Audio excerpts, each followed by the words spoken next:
정진성 조선대 정치외교학과 교수님 전화 연결해봤는데요. 안녕하십니까? 예, 안녕하십니까? 네.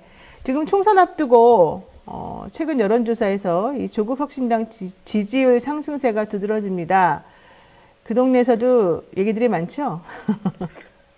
글쎄요, 제가 직접적으로 사람들하고 많이 얘기를 나누는 것은 아닌데요. 이제, 등장 시기, 그리고 인물, 이슈 등이 모두 적절하게 작용한 결과라는 생각이 듭니다. 네. 그러니까, 지금 이제 민주당이, 공천 과정이 좀 길어지고, 국민의힘도 마찬가지지만, 전반적으로 이제 잡음이 나올 수밖에 없는 상황이긴 한데, 그 기간이 너무 길어졌죠. 그러다 보니까, 사실 총선의 이제 본질적 성격이 조금은 뒤로 밀리고, 비본질적인 요소가 너무 오랫동안 이제 언론을, 장식하고 있었던 것이 아닌가 싶은데요. 그리고 또, 여당의 경우는 사실 이제 대통령 지지율이 매우 낮은 상태에서 한동훈 비대위원장이 등장하고, 또 이제 김건희 여사가 언론과 화면에서 이제 사라지면서 좀 뭔가 본질이 흐려지는 상황이었습니다. 네. 이제 이런 분위기에서 좀 이제 제3지대에 조기에 등장한 신당들은 또 이제 식상해졌고, 이때 이제 조국이라고 하는 인물, 그리고 이제 굉장히 속도감 있고 지루하지 않게 매일매일 새로운 인물들을 제시하고, 또 정확하게 이제 윤석열 대통령의 내로남불 성격을 이제 공격적으로 비판하는 모습이 약간 적절하게 이제 선명 야당의 역할을 기대했던 유권자들에게 유효하게 작용한 것이 아닌가 싶습니다. 그런데 사실 그동안에는 또 이 조국의 강이라고 하는 이름으로 이 민주당 내부에서도 그렇고 또 많은 분들이 이 조국 장관이 가지고 있는 약간의 또 이 모순적인 상황 이런 것들에 대해서 불편해하는 분들도 있었거든요. 그랬는데 이게 또 조국 혁신당이라고 하는 당의 이름으로 뭔가 좀 정부나 여당하고 좀 대척점에 서니까 그런 불편했던 것들은 좀 희석이 되면서 오히려 선명한 새로운 저항의 정신 이런 걸로 비춰지는 것 같아요. 유권자들이 좀 다양한 것 같은데 일단 전 이제 이재명 대표에 대한 지지 여부하고도 연결이 돼 있다는 생각이 듭니다. 그러니까 어떤 사법 리스크나 도덕적인 결함 등을 자신의 선택에서 중요한 요소로 꼽는 유권자들은 이재명 대표에 대해서도 별로 지지하지 않고 마찬가지로 조국의 신당 창당 움직임에 대해서도 별로 좋아하지 않는 것 같습니다.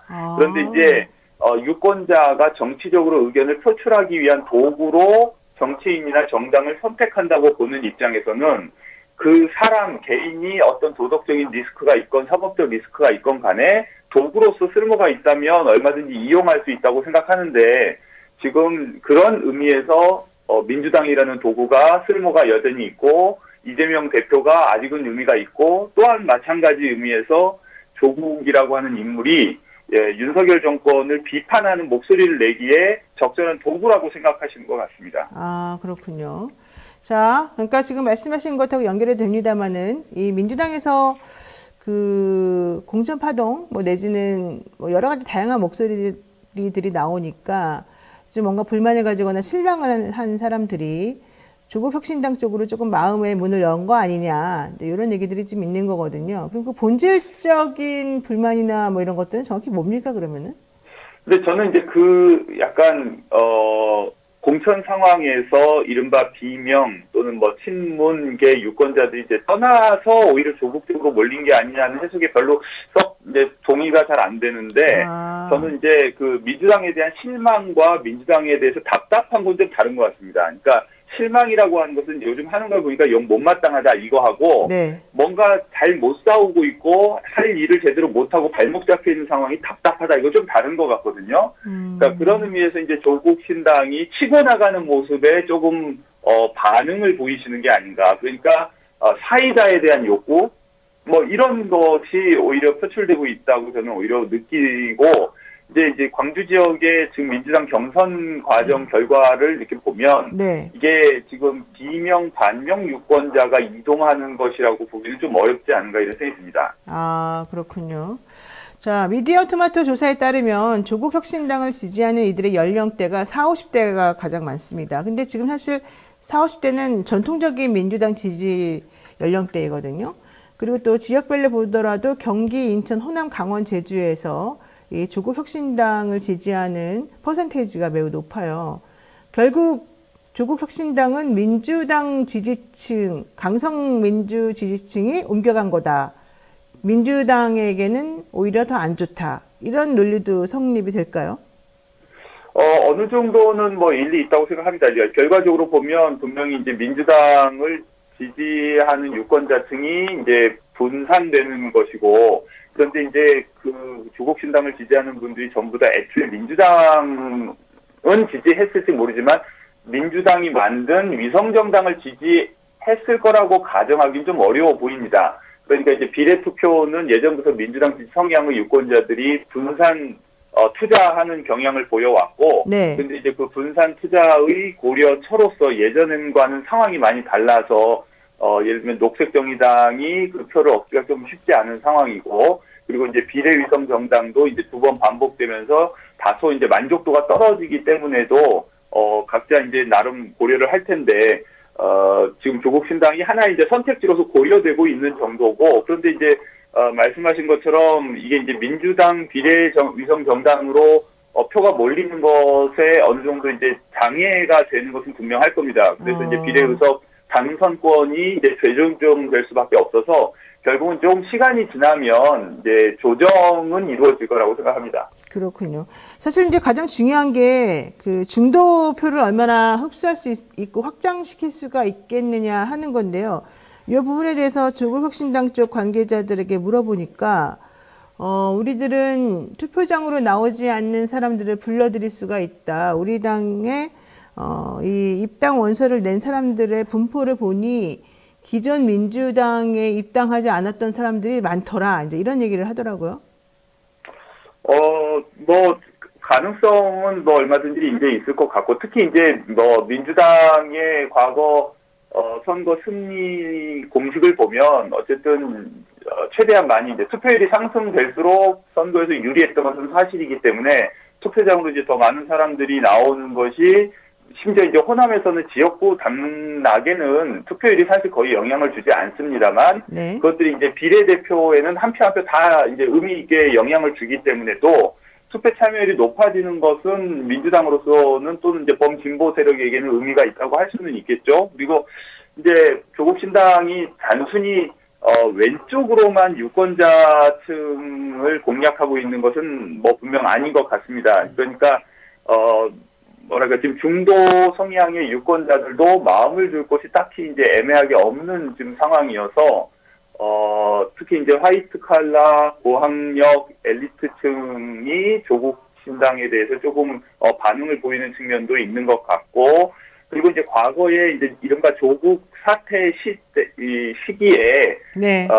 조국에 대해서 이제 가곡하게 이제 도덕적으로 비판을 했던 사람들이 지금 말하자면 이제 조국 대표와 그 가족은 일정한 처벌을 과하게 받았다면 거기에 대한 미안한 마음도 조금은 있어서 그런 동정 여론도 일정하게 작용하고 있는 것 같습니다.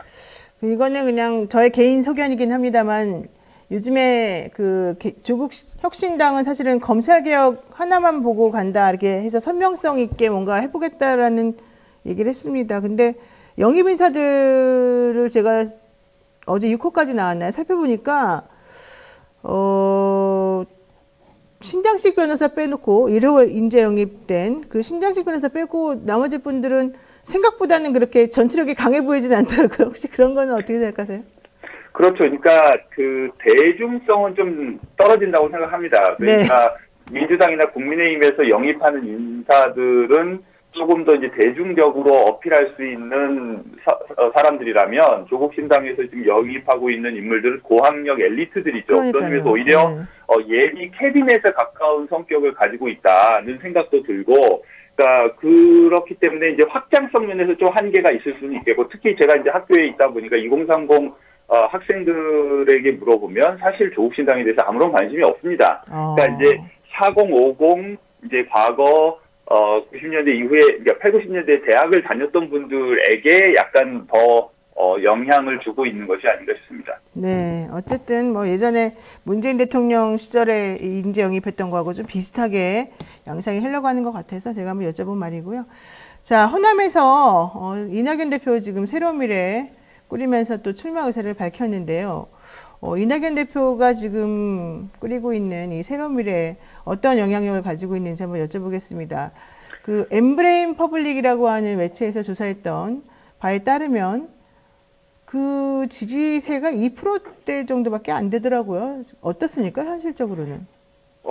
여론조사 결과가 그대로 보여주고 있는 것 같습니다. 그러니까 지역에서 이제 바깥에서 보면 이제 이낙연 대표가 호남 출신이니까 호남에서 그래도 온정적인 여론이 있지 않을까, 또는 표를 좀 가져올 수 있지 않을까 이렇게 기대 또는 뭐 예상하실 수 있을 텐데, 실제로 동정 여론이나 좀 우호적인 여론을 거의 찾아보기가 어렵습니다. 그러니까 그렇기 때문에도 한쪽 마음으로 조금 지지하는 마음이 있던 분들조차도 별로 이렇게 표출하지도 않고 뭐 지지하는 모습을 보이지도 않고 굉장히 뭐 어려운 상황인 게 분명하고요. 이제 그 핵심은 지금 상황이 이제 주된 전선, 그러니까 싸움의 주된 전선이 윤석열 정권인데 엉뚱하게 이제 내부 싸움에 골몰하고 좀 사사로운 문제로 당을 뛰쳐나갔다고 하는 생각이 굉장히 강하신 것 같습니다. 네. 그렇기 때문에 지금 탈당을 한 사람들, 또 이제 광주 지역에서도 이제 경선에서 현역 의원들이 대부분 이제 패배를 했는데, 이제 민주당을 중심으로, 특히 이제 민주당의 지도부를 중심으로 일단 강하게 이제 단결해서 싸워야 될 타이밍에 약간 이제 계속 당내에서 자기들의 재선을 위해서나 자신들의 차기 권력을 위해서 자꾸 노력하는 모습, 이것들을 이제 별로 좋게 보지 않으시는 것 같고, 그렇기 때문에 이제 민주당의 적극 지지층에서는 일정 정도 흐름이 발견이 되는데, 그래서 이제 후보자들 개개인이 장악하고 있는 조직된 권리당원 표가 어떻게 감당할 수 없는 일정한 흐름이 지금 이재명 대표를 중심으로 한 민주당을 지지하는 쪽으로 지금 흘러가고 있어서, 이런 전반적인 분위기 때문에도 이낙연 대표에 대해서 온정적인 그 목소리는 잘 나오지 않고 있습니다. 지금 그 뭐 서른 의원이라든가 홍영표 의원이라든가 민주당의 그 다선 의원들이 민주당을 탈당하면서, 물론 이제 공천 때문이긴 합니다만은, 그 새로운 미래의 당명을 민주연합으로 바꾸고 이낙연 대표하고 지금 같이 뭔가 움직임을 해보려고 하더라고요. 이렇게 되면은 혹시 뭔가 영향력이 조금 더 크게 바뀔까요? 일단 그 민주연대라고 하는 곳에 이제 다 가담하는 분들이 호남 지역민들에게 별로 어필하는 분들이 아니고, 그리고 이제 시대가 많이 이제 바뀌었습니다. 그러니까 이제 뭐랄까 민주당 지지층의 인구 구성도 바뀌었고, 시대도 바뀌었고, 뭐 당대표와 대선 후보도 바뀌었고, 여러 가지 이제 변화가 있는데, 이제 그분들이 그 변화를 지금 잘 못 받아들이고 계시는 것이 아닌가. 그러니까 예를 들면 그 과거에 이제 김대중 대통령 시절부터 경험하시고 전통적으로 이제 동교동계 정치인들 지지하셨던 고령의 유권자들이면 그분들을 지지할 법도 한데도, 그분들조차도 더 지금 중요한 게 지금 윤석열 정권에 대한 비판적 목소리를 내는 거라고 생각하셔서, 그 도구로서의 쓸모가 일단은 지금 민주당이고, 또는 조국이 더 잘할 수 있다면 그쪽도 지지해 줄 수 있고, 그러나 이낙연이나 뭐 지금 민주연대는 목소리를 지금 엉뚱한 데 내고 있는 인물로 여겨져서 지지를 받기는 뭐 여의치 않아 보입니다. 그럼 교수님이 이제 총평으로 정리하는 차원에서 이번 총선 관련해서 민주당과 민주당에서 갈라져 나온, 내지는 민주당에서 탈당하신 분들이 지금 하는 움직임, 또 내지는 조국혁신당의 이 사람들이 하고 있는 여러 가지 움직임들, 이런 것들은 앞으로 좀 어떤 식으로 좀 정리가 돼야지 된다, 이렇게 생각하십니까? 시간이 흐르면서 이제 그냥 소멸될 소음이 아닌가 싶은 생각이 드는데요. 그러니까 호남의 유권자들이 2016년도에 이제 문재인 대표 시절에 강하게 문재인 대표를 거부하는 정서를 보였었고, 그때 집단 탈당해서 국민의당 안철수 신당을 만드는 경험도 다 해봤고, 그리고 그 마지막 끝을 봤거든요. 그렇기 때문에 이제 이른바 학습 효과가 있어서 과거의 오류를 반복하거나 아니면 그때보다 지금 야당 대표에 대한 거부 정서가 강하지도 않거니와 그런 뭐 어떤 차기를 상징하는 인물이 있는 것도 아니고, 그리고 어떤 공감을 얻지 못하고 있는 상황이어서 조만간 사그러들지 않을까. 그러니까 호남에서 어떤 반응이 나오지 않기 때문에도 그런 신당 움직임들이 의미 있는 변수가 되기 어려워 보입니다. 그럼 이번 민주당의 공천은 어떻게 괜찮다고 보십니까? 아니면은 뭐 잘못됐다고 보십니까? 뭐 좀 사천 논란도 있고 사당하다 이런 얘기도 있는데.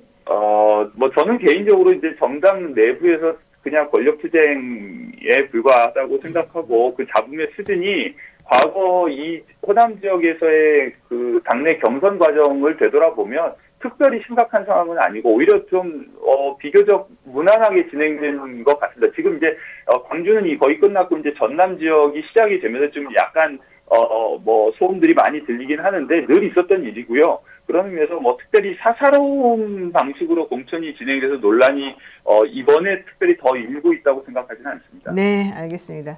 네, 지금까지 교수님하고 얘기 잘 나눠봤습니다. 고맙습니다. 예, 감사합니다. 어서 오십시오. 안녕하세요. 네, 우리 진보 달마대사 급박하게 돌아가는 한반도 정치와 안보 상황을 매주 금요일 우리 김종대 전 의원과 함께 짚어보고 있죠. 자, 민주당 공천 상황부터 한번 얘기를 해보겠습니다. 네. 요즘 많이 바쁘시죠, 사실은?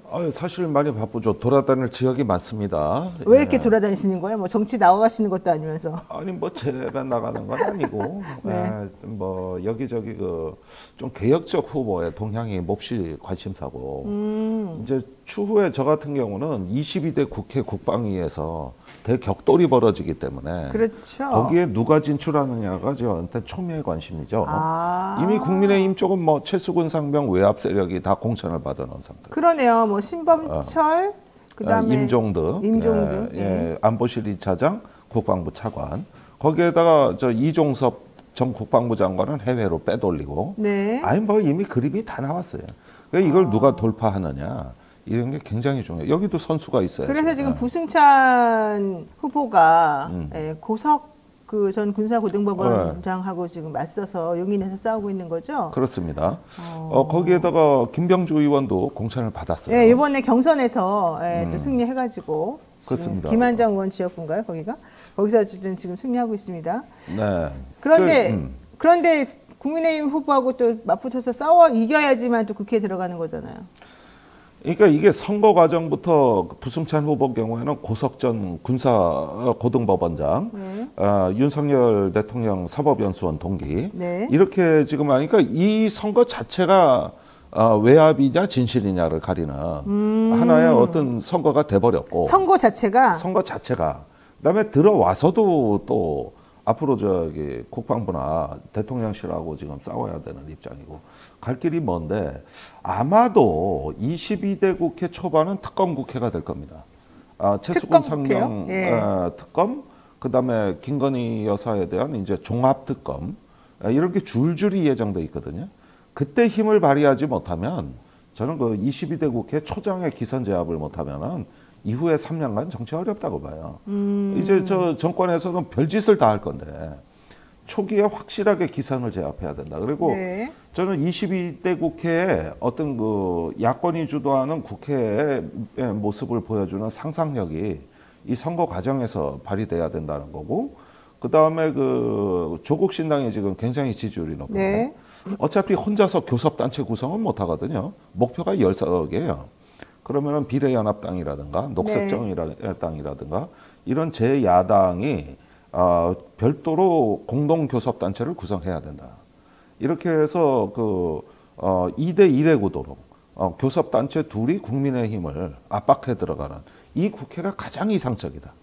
그 22대에 그런 판을 만들어낼 수 있느냐 없느냐가 지금 이 선거의 핵심 포인트라고 봅니다. 그렇군요. 자, 뭐 얘기가 나온 김에 어쨌든 얘기 한번 해볼게요.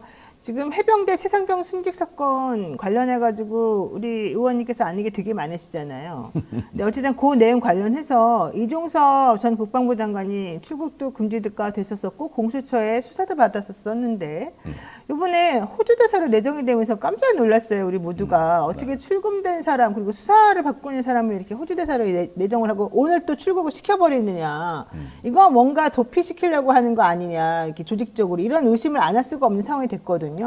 지금 혹시 말씀하신 뉘앙스를 제가 살펴보니까 외교관 여건은 이미 발급받았고 주호주 대사로 내정된 것도 이미 다 미리 준비가 탁탁탁탁 계획적으로 진행됐던 것처럼 보여서 이게 뭔가 아까 말씀하신 것처럼 이번에 국회에서 총선이 끝나고 난 다음에 이루어질 이 최상병 사건 관련 특검을 대비해서 준비했던 것이 지금 진행되고 있는 거 아니에요? 이런 느낌을 갖는 것 같은데요. 예, 이제 핵심 피의자나 증인들에 대한 정리가 거의 다 이루어진 겁니다. 아까 말씀드린 그 외압 당사자 2명, 네. 특검이 되면 제1번으로 소환될 당사자들은 국민의힘 단수공천으로 방탄조로 갔고 해병대의 문제인물 김계환 해병사령관과 임성근 1사단장은 네. 다른 군대는 다 이렇게 군복을 벗고 물갈이가 되는데 해병대만 이 사람들을 지키기 위해서 인사 자체를 포기해서 가지고 현재 눌러놓고 그러니까 민간인으로 내보내면 뭐 어디 또 대사 내보낼 겁니까? 그러니까 여기 눌러놓던가 아니면 빼돌리든가 둘 중에 하나고 그 2명이 그렇고 이종석 국방장관이 이제 모든 의혹의 그 연결고리인데 그렇죠. 여기가 이제 해외로 나가는 거예요. 호주 대사로. 근데 어제 MBC 그 단독 기사에서 중요한 기사가 나왔죠. 그 장관이 작년 7월 30일 날 수사단 수사 결과 보고받고 결재한 다음에 다음 날 번복했잖아요. 네. 그 사이에 우리가 몰랐던 일 하나가 대통령실 어제, 전화. 예. 그렇습니다. 그 저기 대통령실하고 전화 기록이 확인돼요. 11시 45분부터 11시 50분까지 5분 동안 대통령실로부터 전화가 왔다. 그렇습니다. 그리고 그 직후가 바로 그 전화 통화 끝난 직후가 막 비상사태로 돌아간답니다. 급박하게. 언론 보도 취소해라.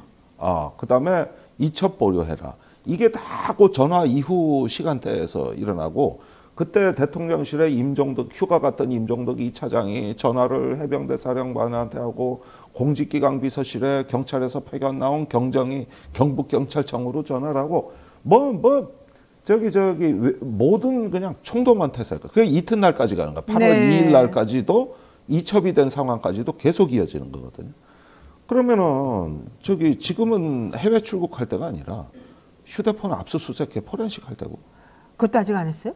그 밑에다 했잖아요. 그 본사가 비서실장 때 군사보좌관 이렇게 밑에서부터 저기 훑어 올라가 가지고 네. 본인이 남은 거예요.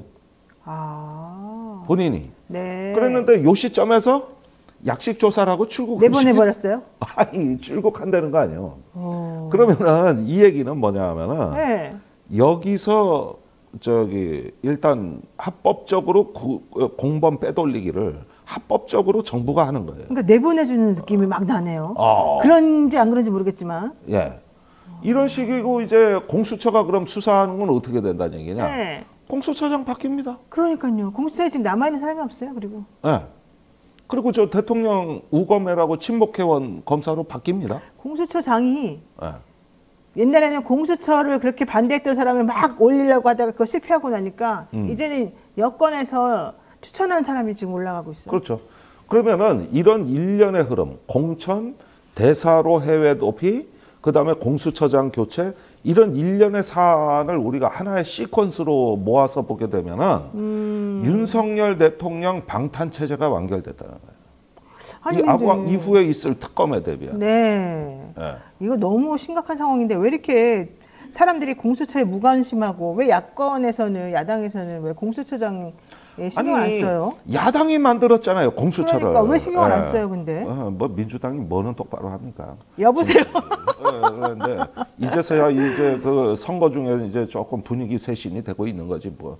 지난 그러니까. 2년간 뭐 판판이 당했지 뭐. 그런 거를 조금 제대로 좀 추진력 있게 밀어붙이고 확인할 수 있는 일을 제대로 할 수 있는 좀 일꾼을 뽑아줘야 되는 사실 분위기 이유가 좀 또 하나 생긴 것 같았습니다. 그래서 지금 선거 중에 네. 그 지방지를 빼고 보다 그 저기 에너지 넘치는 근육질로 이번에 전면적 다 세션이 바꿔주는 게 필요한 좋겠다. 이유입니다. 예. 알겠습니다. 자, 민주당 공천 상황 얘기하셨으니까 하겠습니다. 지금 최근에 사선의 홍영표 의원이 탈당 선언하면서 민주당 보고 민주가 사라진 가짜 민주당이다, 공천 학살이다 이러면서 이낙연 대표랑 서른 의원 등하고 같이 민주 연대를 만들겠다 이렇게 말했거든요. 근데 이거 파급력이 있겠습니까? 어떻게 됩니까? 예, 참고로 네. 이낙연 의원의 그 새로운 미래의 지금 상황이 어떠냐? 모든 여론조사에서 정의당과 뒤지거나 비슷합니다. 네, 거의 사실은 안 나오고 있죠, 요즘에. 예, 예. 네. 거의 이제 존재감이 바닥인 상황으로 치닫고 있어요. 내가 처음부터 이 제3지대에 대해서 가장 많이 비판했던 사람이 전데 네. 특히 양당 정치 극복, 양당 기득권 정치 폐해를 극복하자고 만든 게 제3의 정치인데 네. 다름 아닌 그 당사자들이 양당 정치 최대 수혜자들이다. 그러면서 자기 존재에 안 맞는 구호를 내신 거예요. 양당 기득권 정치 청사는 정의당 같은 데서 나오는 구호지. 그렇지. 기득권 중심에 있는 도지사, 당대표, 국무총리를 낸 사람들이 하는 게 아니고 또 한때 양당 기득권 정치 청산을 외쳤던 박지원, 정동영 의원, 과거 국민의당에서 지금 민주당 가 계셔서 그 말 안 하잖아요. 그러니까 이렇게 돌고 도는 정치가 어떻게 제3의 정치냐. 이건 구조적 한계다. 이렇게 말씀드렸었고. 네. 그러면서 이제 빅텐트로 해서 이준석 개혁신당하고 합쳤던 거는 제가 일종의 그게 비듬 정치라고 얘기하는 건데. 비듬 정치요? 머리 털면 비듬 나오지. 네. 그 비듬하고 머리카락 그 우수수 나오잖아요. 네. 그 각 당의 부스러기들 모아서 하겠다는 정치 아니냐. 비듬도 보면은 지저분하지만 모아놔서 비닐봉지에 꾹꾹 눌러놓으면 꼭 똑같이 보이는 게 먹을. 아니 그러니까 왜 그러세요 정말? 지금 그런 정치 하신 거다. 네네네. 그러다 보니까 그 비닐봉지 옆구리가 터져가지고 이제는 그거 다 쏟아진 거예요. 주워 담지도 못하고. 네. 그래서 제가 이런 게 부스러기 정치라고 했던 것인데 네. 그 한계가 드러나는 거예요. 그러니까 서른 의원하고 홍영표 의원은 저도 그분들 공천 탈락은 전 개인적으로 굉장히 아쉽게 생각합니다. 홍영표 의원이 이제 원내대표하며 열심히 싸웠고 서른 의원은 동교동계의 김대중 비서 중에 원내 마지막 남아있는 마지막 비서거든요. 네. 그래서 김대중 정신 요즘 기류의 김대중도 나오기 때문에 굳이 한 명 남은 서른 의원까지는 통합 차원에서 좀 지켜드렸으면 하는 게 제 바람이에요. 그러나 어쩐 일인지 뭐 시스템의 뜻인지 당의 뜻인지 이제 공천에서 탈락이 됐다면 이분들은 과거 DJ 정신을 생각하고 네. 또 본인의 어떤 정치의 초심을 생각할 때 일단은 어떤 이 민주당이 선거에서 이기도록 외곽에서 백의 종군을 하고 범야권을 위해서 일했으면 좋겠다. 단순히 민주당이 아니라 네. 조국신당, 녹색정의당, 비례연합정당 이런 어떤 범야권의 하나의 촉진자로서 자신의 정치적 경륜을 펼쳤으면 더 좋지 않을까.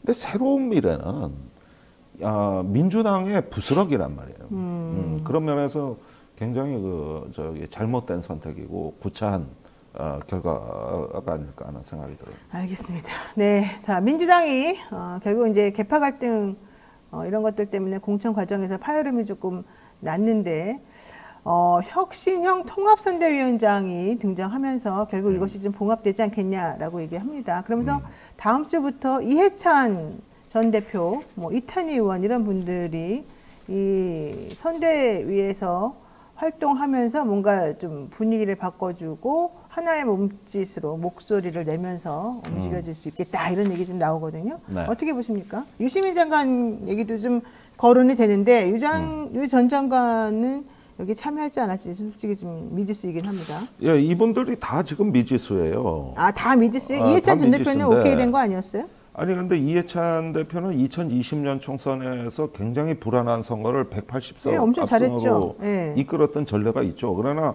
그 이면에는 그런 180석 압승을 하기 위해서 일단 벼락치기로 위성정당을 창당한다든가 이런 어떤 그 무리수가 따랐고 또 이해찬 대표가 윤석열 검찰총장을 강력히 추천한 당사자로서 그때 당대표 시절에 그 검찰총장을 추천해서 당의 어떤 망설이던 청와대를 네. 돌려 세운 거 아닙니까? 그러니까 그 시대 상황에 맞는 전략과 판단이었을지는 몰라도 오늘날 와서 보면 결국은 또 그런 윤석열 정부의 출범과 또 이후에 어떤 위성정당 창당의 후유증이라는 이런 부분을 봤을 때 나는 유능한 전략가라는 거는 저도 인정하고 배울 점이 많다고 봅니다만은 통합형이냐에 대해서는 내가 좀 의문이 있어요. 아니 통합형이라는 게 그때 당시에 윤석열까지 이끌었던 그런 어떤 당대표 아니시냐 그런 면에서 조금 하고 또 상당히 또 많이 연로하세요. 그리고 저는 유시민 전 장관 같은 경우는 네. 지금의 외부에서 평론가 작가로서 하는 게릴라전이 지금 상당히 그럴듯해 보입니다. 그런데 정규전의 지휘관으로 온다는 거는 여태까지 유시민 장관이 안 해봤던 일이거든요. 네. 사실은 그 정의당에 있다가 노무현 재단 가셨다가 그렇지 민주당의 중책을 맡거나 큰 선거를 민주당에서 지휘하신 적은 없잖아요. 그러니까 사실은 게릴라전에 능하지 정규지연을 해오신 분은 아니니까 일단은 이런 부분도 가만히 돼야 될 것 같고 단지 이탄희 의원이 좀 안타까워요. 그래요? 그 어제 한겨레 김누리 칼럼이 네. 이탄희를 선대위원장 시켜야 된다. 아예 그냥 대놓고 써버렸더라고. 근데 저는 그건 좀 반대인데 왜냐하면 이탄희 의원의 성격과 이런 걸 다 아는 저희 입장에서는 여기죠. 네, 이해찬 전 대표가 사실 71세밖에 안 돼요. 1952년생이에요. 박지원 그리고, 의원보다는 그리고 적죠. 유시민 전 장관도 워낙 선거와 관련해 가지고 전략가이잖아요. 아니 그러니까 그분들이 합쳐지면 좋을 것 같은데. 아니 그러니까 다 합쳐서 공동으로 뭐 선대위를 한다든지. 당연히 이제 뭐 합쳐서, 이런 식으로 해가지고 하되 옛날에 그 비대위원장, 선대위원장으로서는 김종인 효과 같은 이런 것들을 이제 도모할 수 있어야 되는데 그러려면은 또 당 대표와의 권력 분점이 돼야 됩니다. 이제 그렇게 해서 어떤 또 마차로 가야 되는데 네. 저는 공천이 빨리 마무리되고 이왕이면 외부 영입을 했으면 좋겠다 선대위원장. 그래요. 예. 어쨌든. 그 점에서는 저하고 조금 의견이 다르지만 하여튼 전체적인 맥락에서는 중요하죠. 네, 뭐 제 의견이 중요한 건 아니니까 전체적인 맥락에서는 지금 민주당 내에서는 이해찬 선대위원장 중심으로 이렇게 좀 조직을 정리해서 하려고 하는 움직임이 있는 것 같습니다. 네. 자, 국민의힘 공천 상황도 보겠습니다. 쌍특검법 재표결 부결된 다음에 정말 좀 시끄러웠어요. 반발이 나오고. 네. 그런데 한동훈 위원장이 정말 셉니다. 한마디 다시는 니네 못 돌아온다 하고 나니까 그냥 싹 정리가 됩니다. 이런 어떻게 돼야 됩니까? 글쎄 역시 뭐 여권의 그 프리미엄이라고 할 수 있는데 그런 거예요? 이제 보낼 자리가 많다 이 얘기지 뭐. 그런데 어디 저기 사실 국회의원보다 더 좋은 자리 많아요. 그래요? 예, 옛날에 민주당도 여당일 때 선거 떨어지면 예컨대 인천공항공사 사장 보냈다. 뭐 어떻습니까? 네. 저기 앞으로도 더 그 기득권이 남아 있기 때문에 이건 여권의 프리미엄이라고 봐야 되고요. 그런데 이제 김건희 특검 재의결이 이제 무산된 직후에 네. 제가 보기에는 드디어 막가파식 공천이 국민의힘에서 출연을 했다. 그러니까요. 네. 울산에서 이제 이채익 의원이라든가 네. 또 대구에서 유영아 변호사라든가 그 도모 변호사도 있습니다. 네. 대구에서 두 군데가 이제 박근혜 측 두 변호사가 공천을 받았고 네. 거기에다가 지금 벌어지고 있는 일련의 방탄 공천들, 네. 이명박 정부 시절에 사이버 댓글 공작을 했다 실형을 집행유예를 받은 사람도 공천받고, 거기에다가 특수활동비 무단 수령해가지고 윤석열 대통령이 감옥에 잡아쳐는 검사도 사면받고 공천을 받았고, 그 다음에 박덕흠 의원 같은 경우는 이미 국토위에서 자신이 운영하는 업체에 그 정부로부터 3천억 넘는 공사 수주를 받아가지고 그러니까요. 이해 충돌로 해서 출당까지 당하신 분이 다시 어느 날 살아와서 슬그머니 복당해서 공천받았고, 현재 돈봉투 사건이 터져가지고 거의 뭐 돈봉투 받는 장면이 CCTV에 찍히고, 그러니까요. 이거 그 뒤에 돌려줬다고 제가 보기엔 진정성이 의문이 되는 이런 해명을 한 의원도 또 공천을 받았고. 그러니까 뭐 카페 주인 돈을 줬다는 카페 주인이 돈을 줬다 그랬다가 안 돌려받았다 그랬다가 뭐 돌려받았다 그랬다가 말이 바뀌고 있는 와중에 네. 또 증거들도 막 쏟아져 나오고 있더라고요. 그러니까 이게 이렇게 보면은 이거는 국민의힘 공천은 이렇게 보면은 두 가지인데, 하나는 고인물 유통기한이 지난 제품을 여전히 진열대 상품 진열대 매장에 안 치운다. 고인물. 네. 그러니까 이건 완전히 유통기한 지난 식품들이에요. 또 하나의 한쪽에는 말하자면은 어떤 지가 먹고 싶은 특정한 고객한테만 사익을 줄 수 있는 일종의 어떤 프리미엄 상품을 끼워 넣기를 했다. 네. 이렇게 가지고 이상한 진열대를 만든 거예요, 이게. 그래서 제가 보기에는 이런 어떤 마카파식 그리고 방탄공천, 기득권 공천 이런 어떤 그 국민의힘이 22대 이 공천 체제에서 선거를 하면 앞으로 대한민국 개혁은 끝난다. 노동, 교육, 연금 더 나가서 대한민국을 다시 활력이 넘치게 만들 수 있는 어떤 그 기득권을 재구조화하는 개혁. 그래서 출산율을 다시 회복하고 그다음에 청년들에게 기회를 주고 그다음에 국가의 구조를 뜯어고치는 개혁은 글러먹었다. 이분들은 절대 개혁을 하는 저 인물들이 아니라는 거예요. 그리고 네. 저 방탄만 열심히 할 거다. 그리고 지금 그 국회가 21대 때 그 황교안 대표가 공천에서 폭망해가지고 당시에 그 국민의힘이 선거에서 소수당으로 전락했는데 그때 주로 당선되신 분들이 거의 다예요. 그러면 그때 공천 잘못해 폭망했다는 분들이 네. 이제 와서 또 출마하는 거 가지고 주류가 또 되는 거 아닙니까? 결국 이 공천은 한동훈 공천이기도 하지만 저기 황교안 공천이에요. 그러니까요. 그 얘기도 하더라고요. 황교안 공천이다. 황교안 공천이에요. 그리고 막 종북몰이 하는 막 그런 네. 공천. 네. 네. 자, 어쨌든 그렇습니다. 상당히 뭐 건생구팽 공천이다 뭐 이런 얘기도 사실은. 뭔 소리? 김건희 네, 부인 여사 때문에 살았다가 이제 토사구팽 하듯이 이제 특검법 그 표가 끝나고 나니까 이제 뱉어낸다 뭐 이런. 그 소리. 예. 아이고 이제 이해가 가네. 네. 말들 참 잘 만들어. 정말 말 잘 만들어. 아니 그러니까 네. 이 지금의 국회의원 선거가 유감스럽게도 시대 정신이 사라진 각 당의 내홍의 주류가 된 공천이 돼가지고 제가 참 국가의 미래가 걱정스러운데 네. 우리가 이런 정권에 대해서 효과적으로 심판하고 견제할 수 있는 이런 어떤 선거의 분위기로만 가준다면 네. 대한민국 개혁 가능합니다. 정권 교체 안 된 상태에서도 국민이 이제 개혁의 주체로 갈 수 있는 이런 어떤 기회의 창문이 열린다. 네. 그런 점에서 매우 지금 절체절명의 순간이라고 알겠습니다. 자, 요거 질문 한번 해보겠습니다. 최근 기본소득당의 용혜인 의원이 더불어민주연합 비례대표 후보로 출마를 또 합니다. 그렇게 되면은 비례만 이제 2번 하는 건데 지난번에는 지역구 출마하겠다고 했다가 또 그냥 안전하게 민주당과 같이 합류하면서 비례대표 또 나간다. 이거 좀 문제 아니냐 이런 얘기 나오거든요. 이건 어떻게 보십니까? 그러니까 이걸 금지하는 법이나 당내 규정은 없어요. 어떤 당이든. 그렇죠. 가능합니다. 가능한데 각 당이 비례를 2번 한다는 건 부끄러운 일 아니냐 해서 관행적으로 그걸 차단해 왔던 겁니다. 지금까지. 관행적으로. 예. 그지 당규에는 없는 거예요. 뭐 그렇죠. 정의당도 없어요. 제일 센 그 정의당도 그런 게 없는데. 그러면은 보십시오. 저는 용혜인 의원이 이제 저번에 그 비례연합당 초선 진보 후보들하고 방송 출연하는 걸 봤는데 다 우리가 처음 보는 새로운 에너지인데 혼자만 다 알려진 이제 벌써 현역 의원이란 말이에요. 그러니까 격이 안 맞아요, 우선. 그래서 일단은 저 허은하 의원도 영등포갑에 출마한다는 거 아닙니까? 그렇죠. 지역구 나간다고. 예, 거기도 비례했으니까. 그러니까 네.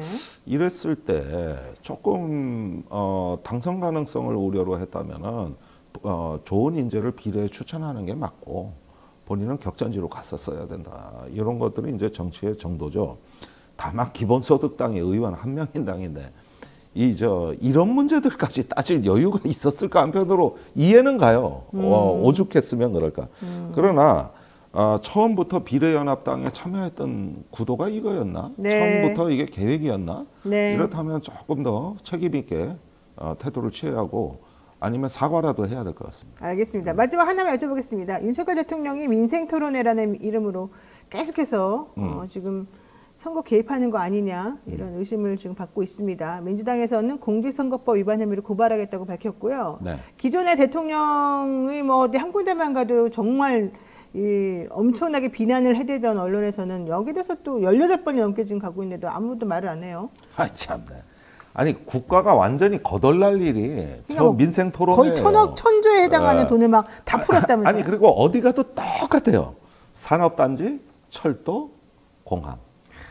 아니 똑같아. 어디 가도. 지금 우리가 그렇게 공항이랑 이런 거 막 해야 될 때가 지금 아닌데. 전국에 가서 지금 전국 지방공항 포화 상태인데 네. 똑같아요. 그래가지고 그거 아니면 고속도로, 아니면 부동산 재개발인데 이걸 하려고 그린벨트와 군사보호구역 해제를 무더기로 발표했어요. 그러니까요. 지금 전국 토요 30% 넘는. 성남공항과 서산공항이 지금 무력화될 아주 위기의 순간인데 과거에 공군총장 막 옷까지 벗으며 저항했던 거라고 예비역들이 들어놓고 그런데 네. 다 해치웠어요. 네. 이거 제가 분명히 말씀드리지만은 두 공항이 무력화되고 개발의 광풍이 대통령 말대로 되면은 우리나라 안보는 끝장납니다. 석해에서 국지전이 일어난다 그랬는데 네. 석해에서 국지전이 일어나면은 F-16 전투기가 지원하는 기지가 서산 기지인데 이걸 싹 없애? 군사보호구역을? 아이고 대안도 없어요. 이 딸은 어디로 옮기겠다는 말도 아니야. 그냥 해줘야겠다. 그러니까요. 네. 아이, 참. 이건 거의 거덜날려. 근데 이렇게 해도 되는 거예요? 왜 아무 말도 안 해요? 저는 이게 국방에서의 양평고속도로 사건이라고 보고 또 그린 녹지 해제 같은 경우도 제2, 제3, 제4의 양평고속도로 사건이라고 봅니다. 거기에서 앞으로 그 해당 지역의 규제 해제 지역의 땅은 누가 갖고 있는지 등기부등본 다 떼봐야 돼 이거 지금. 알겠습니다. 이거 지금 보통 문제가 아니야 이게. 그러니까요. 여기 대해서 좀 올바른 비판과 제대로 된 분석, 또 비판만 할 것이 아니라 정말 그 말이 맞는 말인지 가능한 일인지 그리고 이게 정말로 선거법적으로 문제는 없는지 다 좀 면밀히 따져보는. 아니 근데 한 가지는 있어요. 이자들이 이런 어떤 무도한 일을 하는 배후에는 이번 선거에 굉장한 공포심이 있구나. 오히려? 네. 지금 무슨 수단 방법을 가리지 않고서라도 선거를 지켜야 된다는 이 조급증과 이 공포심리. 그러니까 4월 이후는 어떻게 될지 모른다. 얼마나 두려움이 컸으면 저랄까. 네. 이거는 제가 읽을 수 있을 것 같아요. 알겠습니다. 네, 오늘 대담한 대담은 김종대 의원과 여기까지 좀 정리를 해야 될 것 같습니다. 오늘 말씀 고맙습니다. 감사합니다. 예, 안녕하십니까. 네, 제가 사실은 임태훈 소장은 몇 년 전부터 꾸준히 이슈 있을 때마다 인터뷰도 하고 그랬었는데 여기서 뵈니까 또 반갑습니다. 네, 반갑습니다. 아니 근데 갑자기 총선에 출사표를 던졌다 그래서 그 얘기부터 한번 여쭤볼게요. 네. 그 더불어민주연합의 국민추천 후보로 이번에 지금 나가시게 된 거잖아요. 네. 어떻게 된 겁니까, 갑자기? 이게 뭐 많은 분들이 제가 이제 사직서를 냈다라는 네. 문자를 보내니까 첫 마디가 조국 신당 가냐가 이제 1순위였고요. 네. 2순위가 당신이 어디를 가든 당신이 가는 당을 찍겠다. 오. 야, 국민의회 가면 어떡하려고 저런 소리 하시지? 이런 얘기를 했는데 우선은 저희도 갑작스러웠고요. 2월 27일이 변희수 하사 3주기 네. 저희가 이제 추모식과 변희수 재단 비전 발표회를 했어요. 변희수 재단이 또 있군요. 재단을 만들고 있는 준비위원회 과정이고요. 제가 거기 공동대표를 맡고 있습니다. 그런데 이날 저녁 행사가 끝나고 뒤풀이 때 이런 플랫폼이 열렸으니 응모를 해봐야 되지 않겠냐. 국민후보 추천을 시민사회단체 몫으로 내석이 배분돼서 네. 그거는 당의 몫들이 아니기 때문에 국민후보 공모를 한 겁니다. 그래서 그 다음날부터 이제 조직적으로 좀 논의를 하고 대표가 자기가 이걸 공모하고 싶다고 사표 쓰고는 그냥 갈 수는 없거든요. 여기 가도 좋다라는 구성원들의 합의가 있어야 됩니다. 그렇죠. 네. 그리고 저희 운영위원회 또 총회도 운영위원회도 개최해서 사직서 수리 여부도 판단해야 되고 그 전에 운영위원들 판단도 있어야 되고 김종대 의원님도 저희 운영위원이십니다. 그래서 아마 주메이 들어오셔서 사직 처리하는데 아마 같이 하셨을 텐데요. 이 논의 과정이 좀 저희가 급물살을 탔고 무엇보다도 지금 현재 최수근 사망 사건의 수사 외압이 저희가 주장한 것들이 다 실체가 드러나고 있지 않습니까? 네, 그렇죠. 대통령 개입. 그렇기 때문에 이 반헌법적인 헌법을 난도질한 국가 범죄에 대해서 책임을 물어야 된다. 네. 이번 총선에서 아울러 박대령을 지키지 않으면 안 된다. 사실상 지금 140석이 또 안 된다라는 이제 절망적인 얘기를 하시는 분들이 많아요. 앞으로.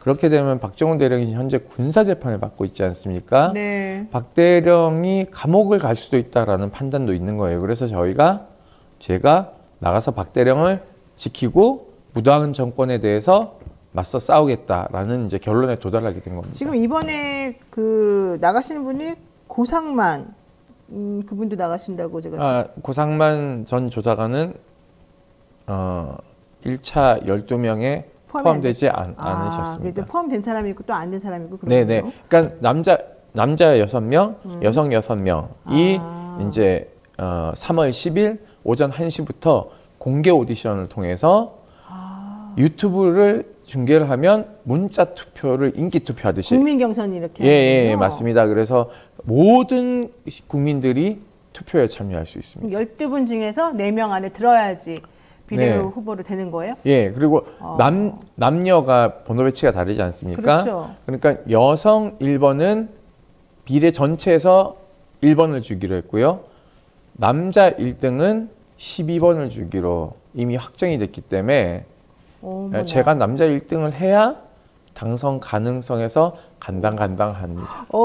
좀 불공평하다고 생각할 수도 있겠네요. 12번 만약에 아니요, 혹시 뭐 받으면. 그거는 이미 사주체가 합의를 한 거기 때문에 그래요? 제가 뭐 어떻게 할 수 없는 영역이고요. 제가 최선을 다해야 되는 거는 남성 1번을 받아야 제가 12번이 된다. 그러면 만약에 4명 뽑는데, 그러니까 12명 중에서 남성 1번이 12번, 그러면 네.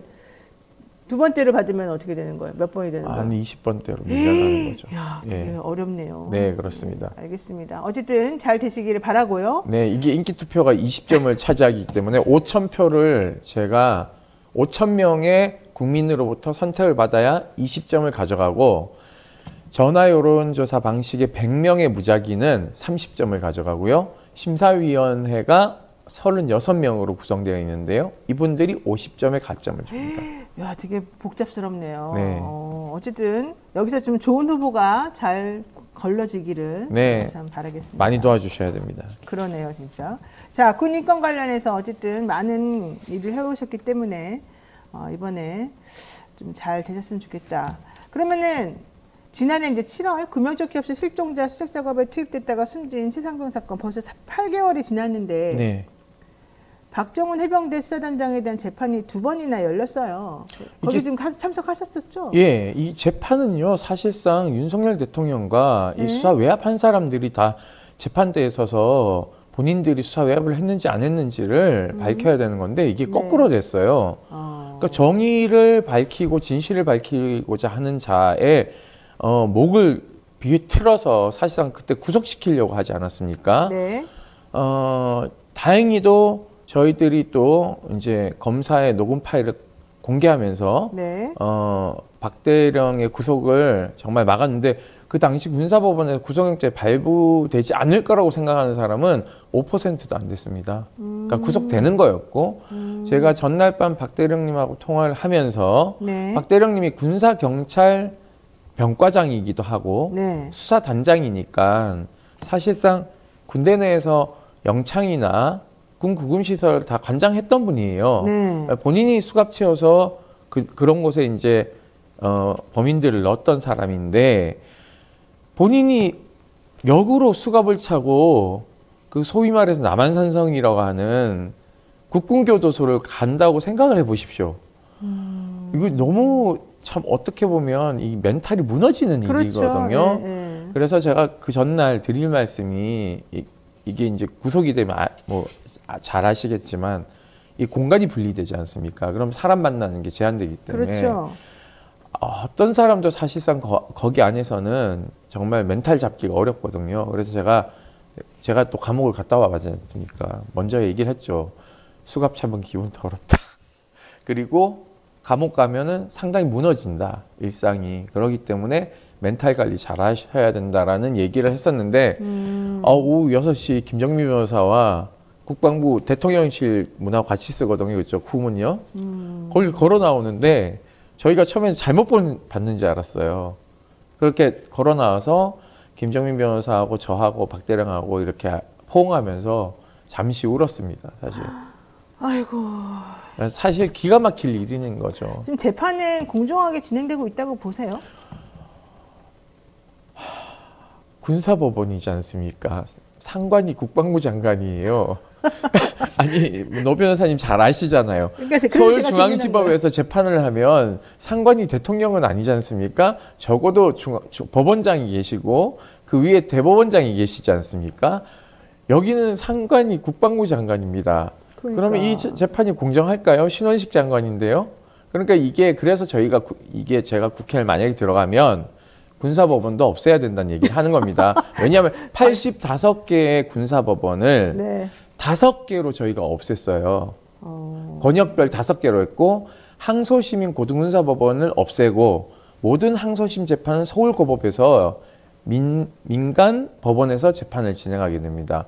사실 그래서 이 눈치 보는 군사법원, 적어도 상권 분립이 안 되어 있는 군사법원, 지금 행정부에 들어가 있는 법원이지 않습니까? 네. 최소한도로 군사법원을 존치한다면 관할은 대법원으로 가져가야 된다. 만약에 존치한다면 아니면 없애야 된다. 저는 그런 판단을 하고 있습니다. 그렇군요. 그러니까 제가 일부러 여쭤본 거예요, 사실은. 네네. 재판 진행이 좀 그럴 것 같아가지고. 저희는 군사법원에서 재판을 하면 지금 뭐 검찰 측 증인들이 쭉 나오는데요. 지난번 김계한 사령관이 재판 나와서 거짓말한 것들이 다 들통났는데요. 네. 윤석열 대통령도 군사법원에 이제 증인을 나오셔야죠. 네, 나오시고 국회 지금 국정조사도 지금 계류 중인데 김진표 의장님께서 개시 결정만 하면 되거든요. 성원이 다 됐기 때문에. 그러니까 지금 선거가 시작됐으니까 개시 못하지 않습니까? 그럼 새 국회 열리면 국정조사에서 대통령을 국정조사장에 불러야죠. 사실은 당신이 했는지 안 했는지. 저는 이거 안 하면요.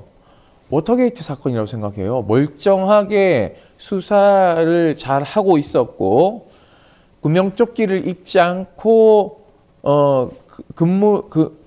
유속이 빠른 곳에 들어가게 해서 사망에 이르게 한 사단장을 네. 지금 비호하고 있지 않습니까? 수사 외압을 통해서.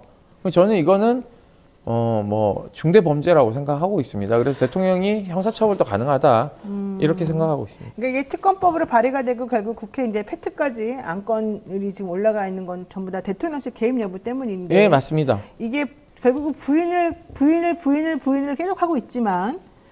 그래도 계속해서 하나씩 천천히 밝혀지고는 있어요. 그렇죠.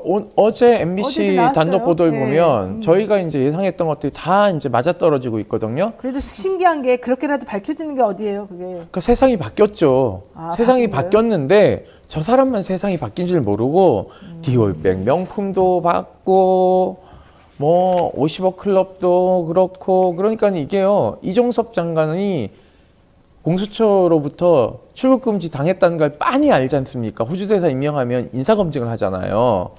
뻔히 알면서도 임명을 강행하는 건 공수처에 대한 외압이죠.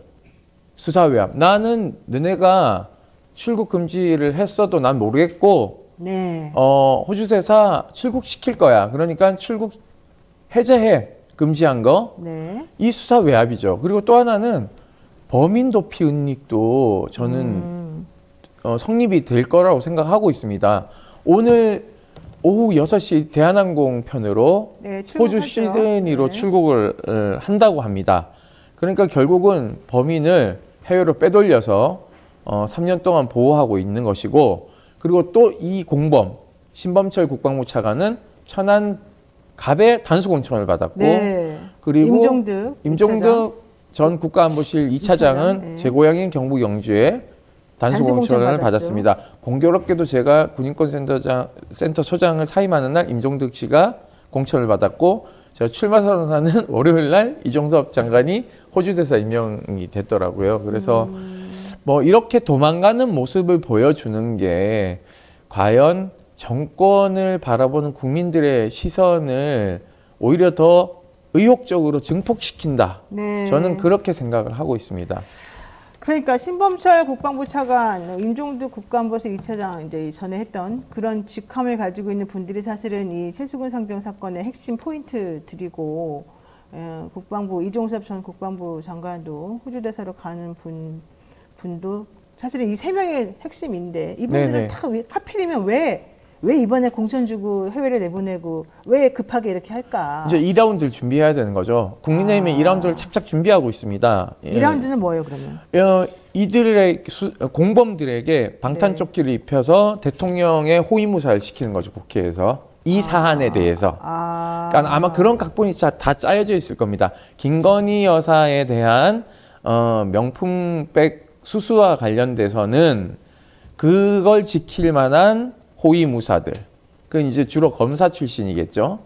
그러면 최상병 사망사건 수사외학과 박대령에 대한 이제 역으로의 공격은 이런 이제 호위무사들을 이제 배치하면서 이제 대통령을 지키는 2라운드를 진행한다고 저희는 판단하고 있습니다. 그래서 저는 이 사람들과 싸우는 게 아니라 정확하게 윤석열 대통령하고 맞짱 뜰 수 있는 네. 후보들이 민주당 안에서도 더불어민주연합 안에서도 좀 많이 뽑혀서 국회에 들어가야 국회에서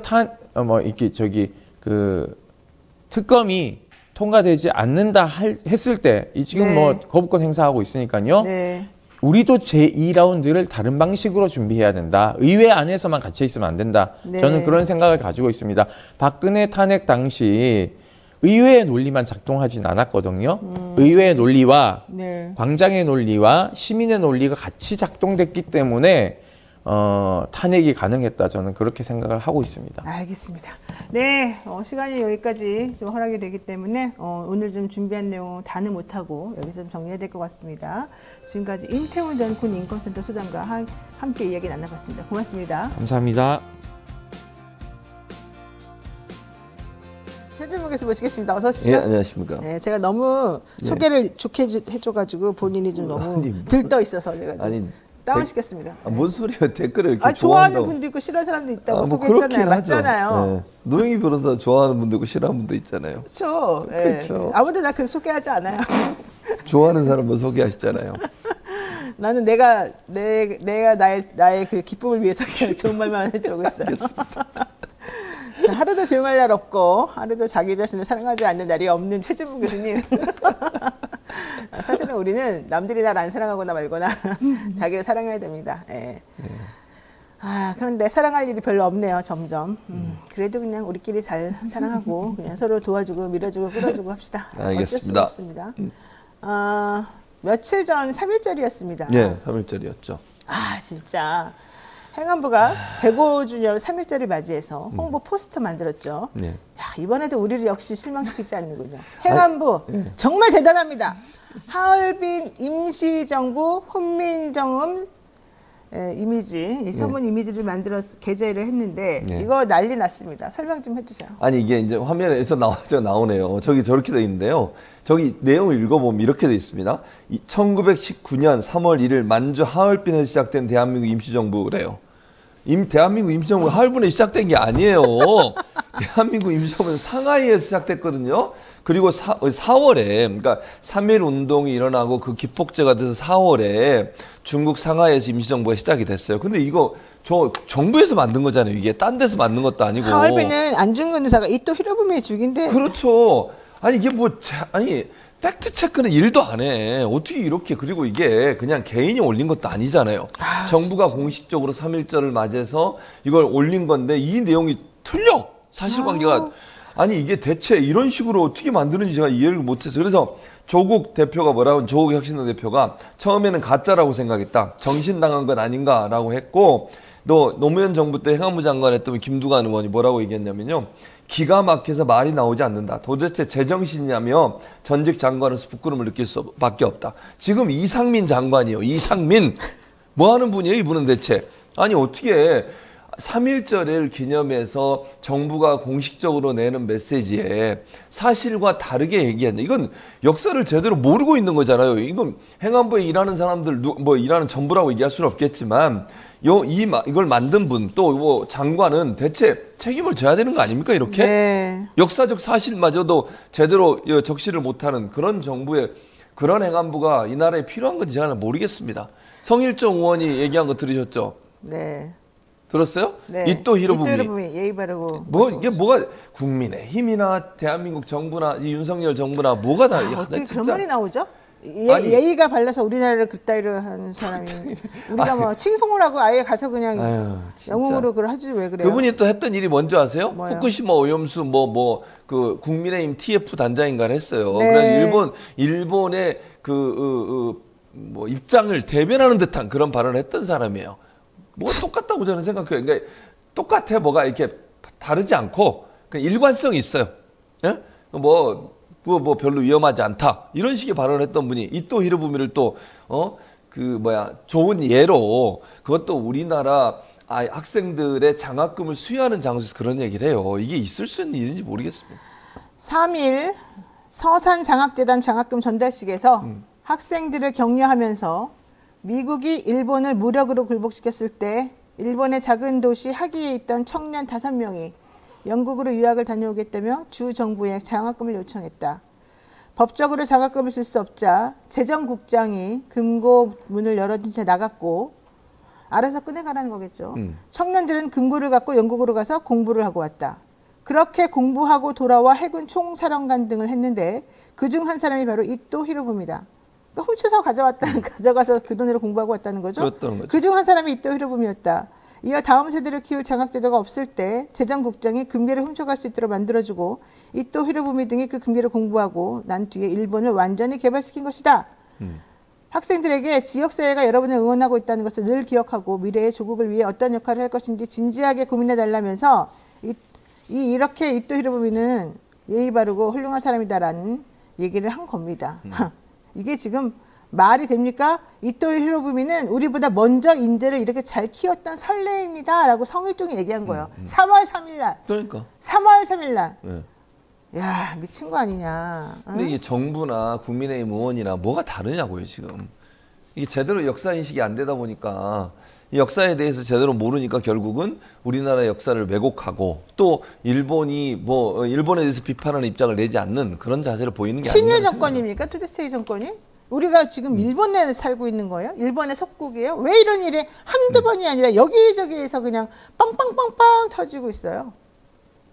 아, 나는 진짜 부끄럽고 이해가 안 가고 지금 제대로 사과도 안 하고 왜 한두 번도 아니고 맨날 이런 일이 벌어지고 있는 거죠?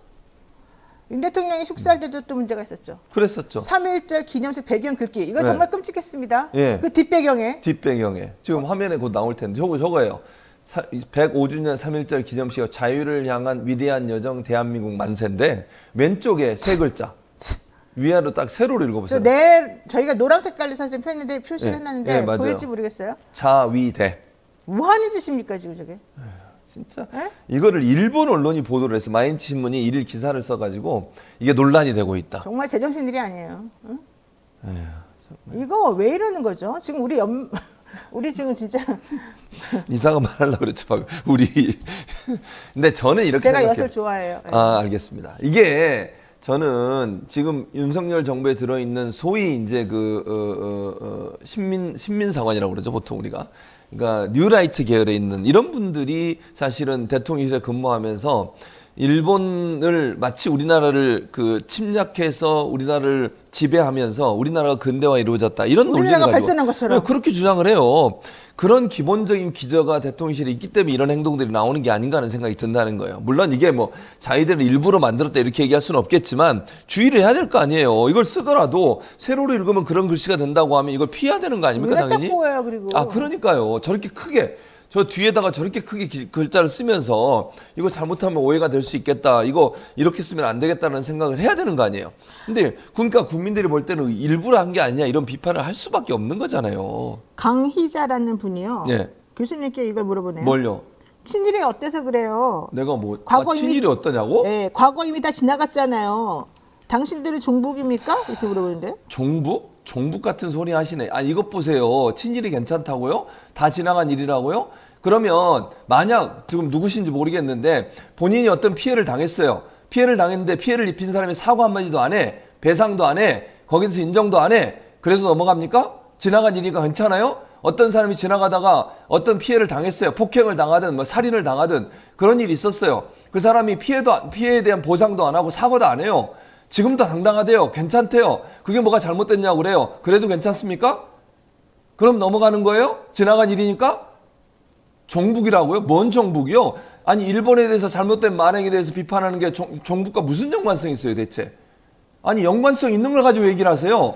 제대로 알고 얘기를 안 하고 뭘 얘기를 하려면 화가 나네 진짜. 아니 그런 식으로 댓글을 올리면 본인이 책임질 수 있는 댓글을 올리세요. 아, 어그로를 끌려는 심정이 아니었을까. 자, 대통령 기념사 메시지도 보겠습니다. 이번 기념사에서는요, 주제가 자유를 향한 위대한 여정 대한민국 만세였습니다. 또 자유가 나옵니다. 또 자유가 3.1절에서 지금 자유.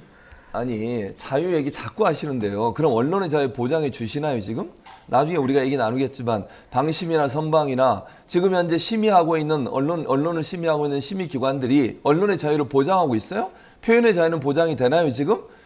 아니 언론들이 보도하고 비판적 보도를 했을 때 거기서 재갈을 물리고 입틀막하고 아니 졸업식에서 졸업식에 참여한 졸업생이 자기 의견 얘기하는데 입을 막고 의원이 대통령에 대해서 국정 기조를 바꾸라고 얘기하는 건데 입을 막고 이게 자유예요? 뭔 자유가 있는데요 지금? 자유를 그렇게 얘기하시면서 왜 본인에서 비판적 입장을 내는 사람의 자유는 보장하지 않는 겁니까? 대통령 그래도 되는 거예요? 아니 언론의 자유와 표현의 자유는 헌법에 보장된 권리예요. 그게 위해를 가하지 않는 범위 내에서 본인이 하고 싶은 말을 하는 것에 대해서 입을 막는 것은 그건 자유를 억압하는 행동이에요. 그렇게 자유를 좋아하시고 자유를 끊임없이 연설할 때마다 말씀하시는 대통령이라고 하면 이런 행동에 대해서 좀 호통치고 경호실에도 그러지 말라고 얘기해야 되는 거 아닙니까? 자유를 얘기하면서 왜 언론의 자유, 표현의 자유는 보장하지 않으시는 겁니까 대체? 대통령은 작년에는 일본을 파트너라고 언급하면서 우리 국민에게는 자성을 요구하는 그런 연설을 해서 비판이 쏟아졌다. 이렇게 지금 나오고 있습니다.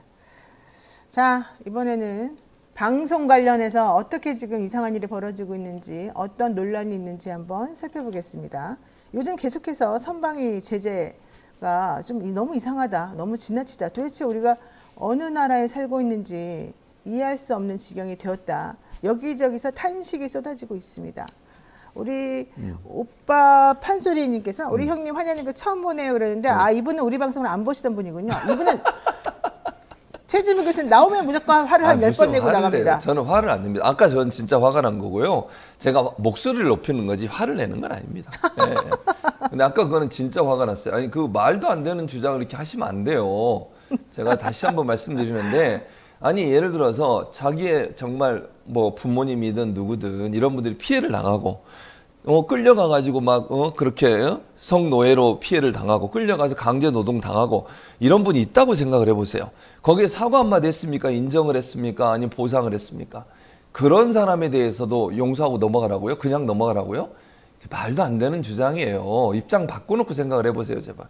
네. 요즘 계속해서 선방위 제재 말씀드리고 있는 중인데요. 일기예보, MBC 뉴스데스크 일기예보 할 때 날씨 보도에서 기상캐스터가 미세먼지 농도가 1이라는 소식을 전하면서 파란색 숫자 1이 적힌 그래프를 사용했대요. 아유 바보 아니야. 빨간 색깔 칠하지. 아니 왜냐면 근데 저 여자분이 치마가 자주 색깔이잖아요. 그러니까 그렇죠. 대비되는 색깔로 파란색을 한 것 같아요. 만약에 아니 그것뿐만 아니라 MBC에서 공식 반응은 뭐냐면 그 미세먼지의 농도를 표현할 때 보통을 파란색으로 표시한대요. 아, 미세먼지는? 네, 그냥 공식적으로 정부에서. 공식적으로. 네, 그래서 그 파란색을 넣었다고 그랬어요. 아, 어쨌든 그건 방송사에서 근데 알아서 하는 거 아니에요? 그렇죠, 알아서 하는 거죠. 근데 파란색 숫자 1 했다고 지금 문제라는 거군요. 아니, 저는 이거를요 일반 사람들은 그냥 넘어갔을 거야. 이걸 지적을 하니까 아 이게 일이 그런 의미인가? 이런 생각이 들었다. 그러니까. 저도 이걸 봤거든요. 그날 뉴스를 봤는데 그냥 지나가면서 아 지금 오늘 날씨가 맑아서 멀리 보였구나 이렇게 넘어갔지 이걸 선거와 연관하는 신박한 생각을 하지 못했어요. 저는 이게 무슨 선거와 무슨 연관이 있죠? 아니 그리고요 날씨를 하신 분들이 정말 홍보하려고 했으면 대놓고 이렇게 하겠습니까? 아니 그 1이라는 숫자가 갖고 있는 의미는 기본적으로, 그러니까 미세먼지가 1 밑으로 떨어졌다는 거잖아요. 그게 우리나라에서 특이하게 일어난 현상이고 잘 없는 현상이기 때문에 그걸 강조하기 위해서 1이라는 숫자를 내놓은 거예요. 그리고 파란색은 아까도 말씀드렸지만 그 정부 공식적으로 발표할 때 미세먼지의 농도를 표시하는 색깔이요. 보통일 때 파란색, 안 좋을 때 빨간색이에요. 그걸 그냥 받아들여 파란색을 칠한 거예요. 저게 어떻게 더불어민주당을 지지하는 의도라고 생각하십니까? 그게 생각하는 게 너무 이상한 거죠, 사실은. 그렇게 말한 거 듣고 보니까 아 그런가? 이런 생각이 좀 그러니까 들긴 그걸 하네. 지적하니까 그런 생각이 드는 거죠. 오히려 잘 됐네. 아니 근데 그러면 나중에 두 번째 질문에 그 매일 저거는 이제 그때 한 번 한 거잖아요. 매일 뉴스 외전이라는 프로 있어요. 아시죠? MBC에 저도 MBC 출연하다 사는 거? 잘렸는데 어쨌든 뉴스 외전에 2시예요. 이 자가 대문짝만하게 프로그램 나가는 동안 계속 나옵니다. 빨간색으로 나와요? 그 빨간색은 아닌데 약간 분홍색 비슷해요. 저 보라색이네. 그러네. 저 오른쪽에 색이, 예. 저 색깔은 완전히 국민의힘이 아니에요, 그러면? 그러니까 저렇게 얘기하면 국민의힘이 되는 거지. 근데 저거는 매일 하는 거예요. 저 이 자가 나오는 건 매일 방송을 하기 때문에 매일 저 세팅으로 나가. 저건 뭐라고 안 그래요?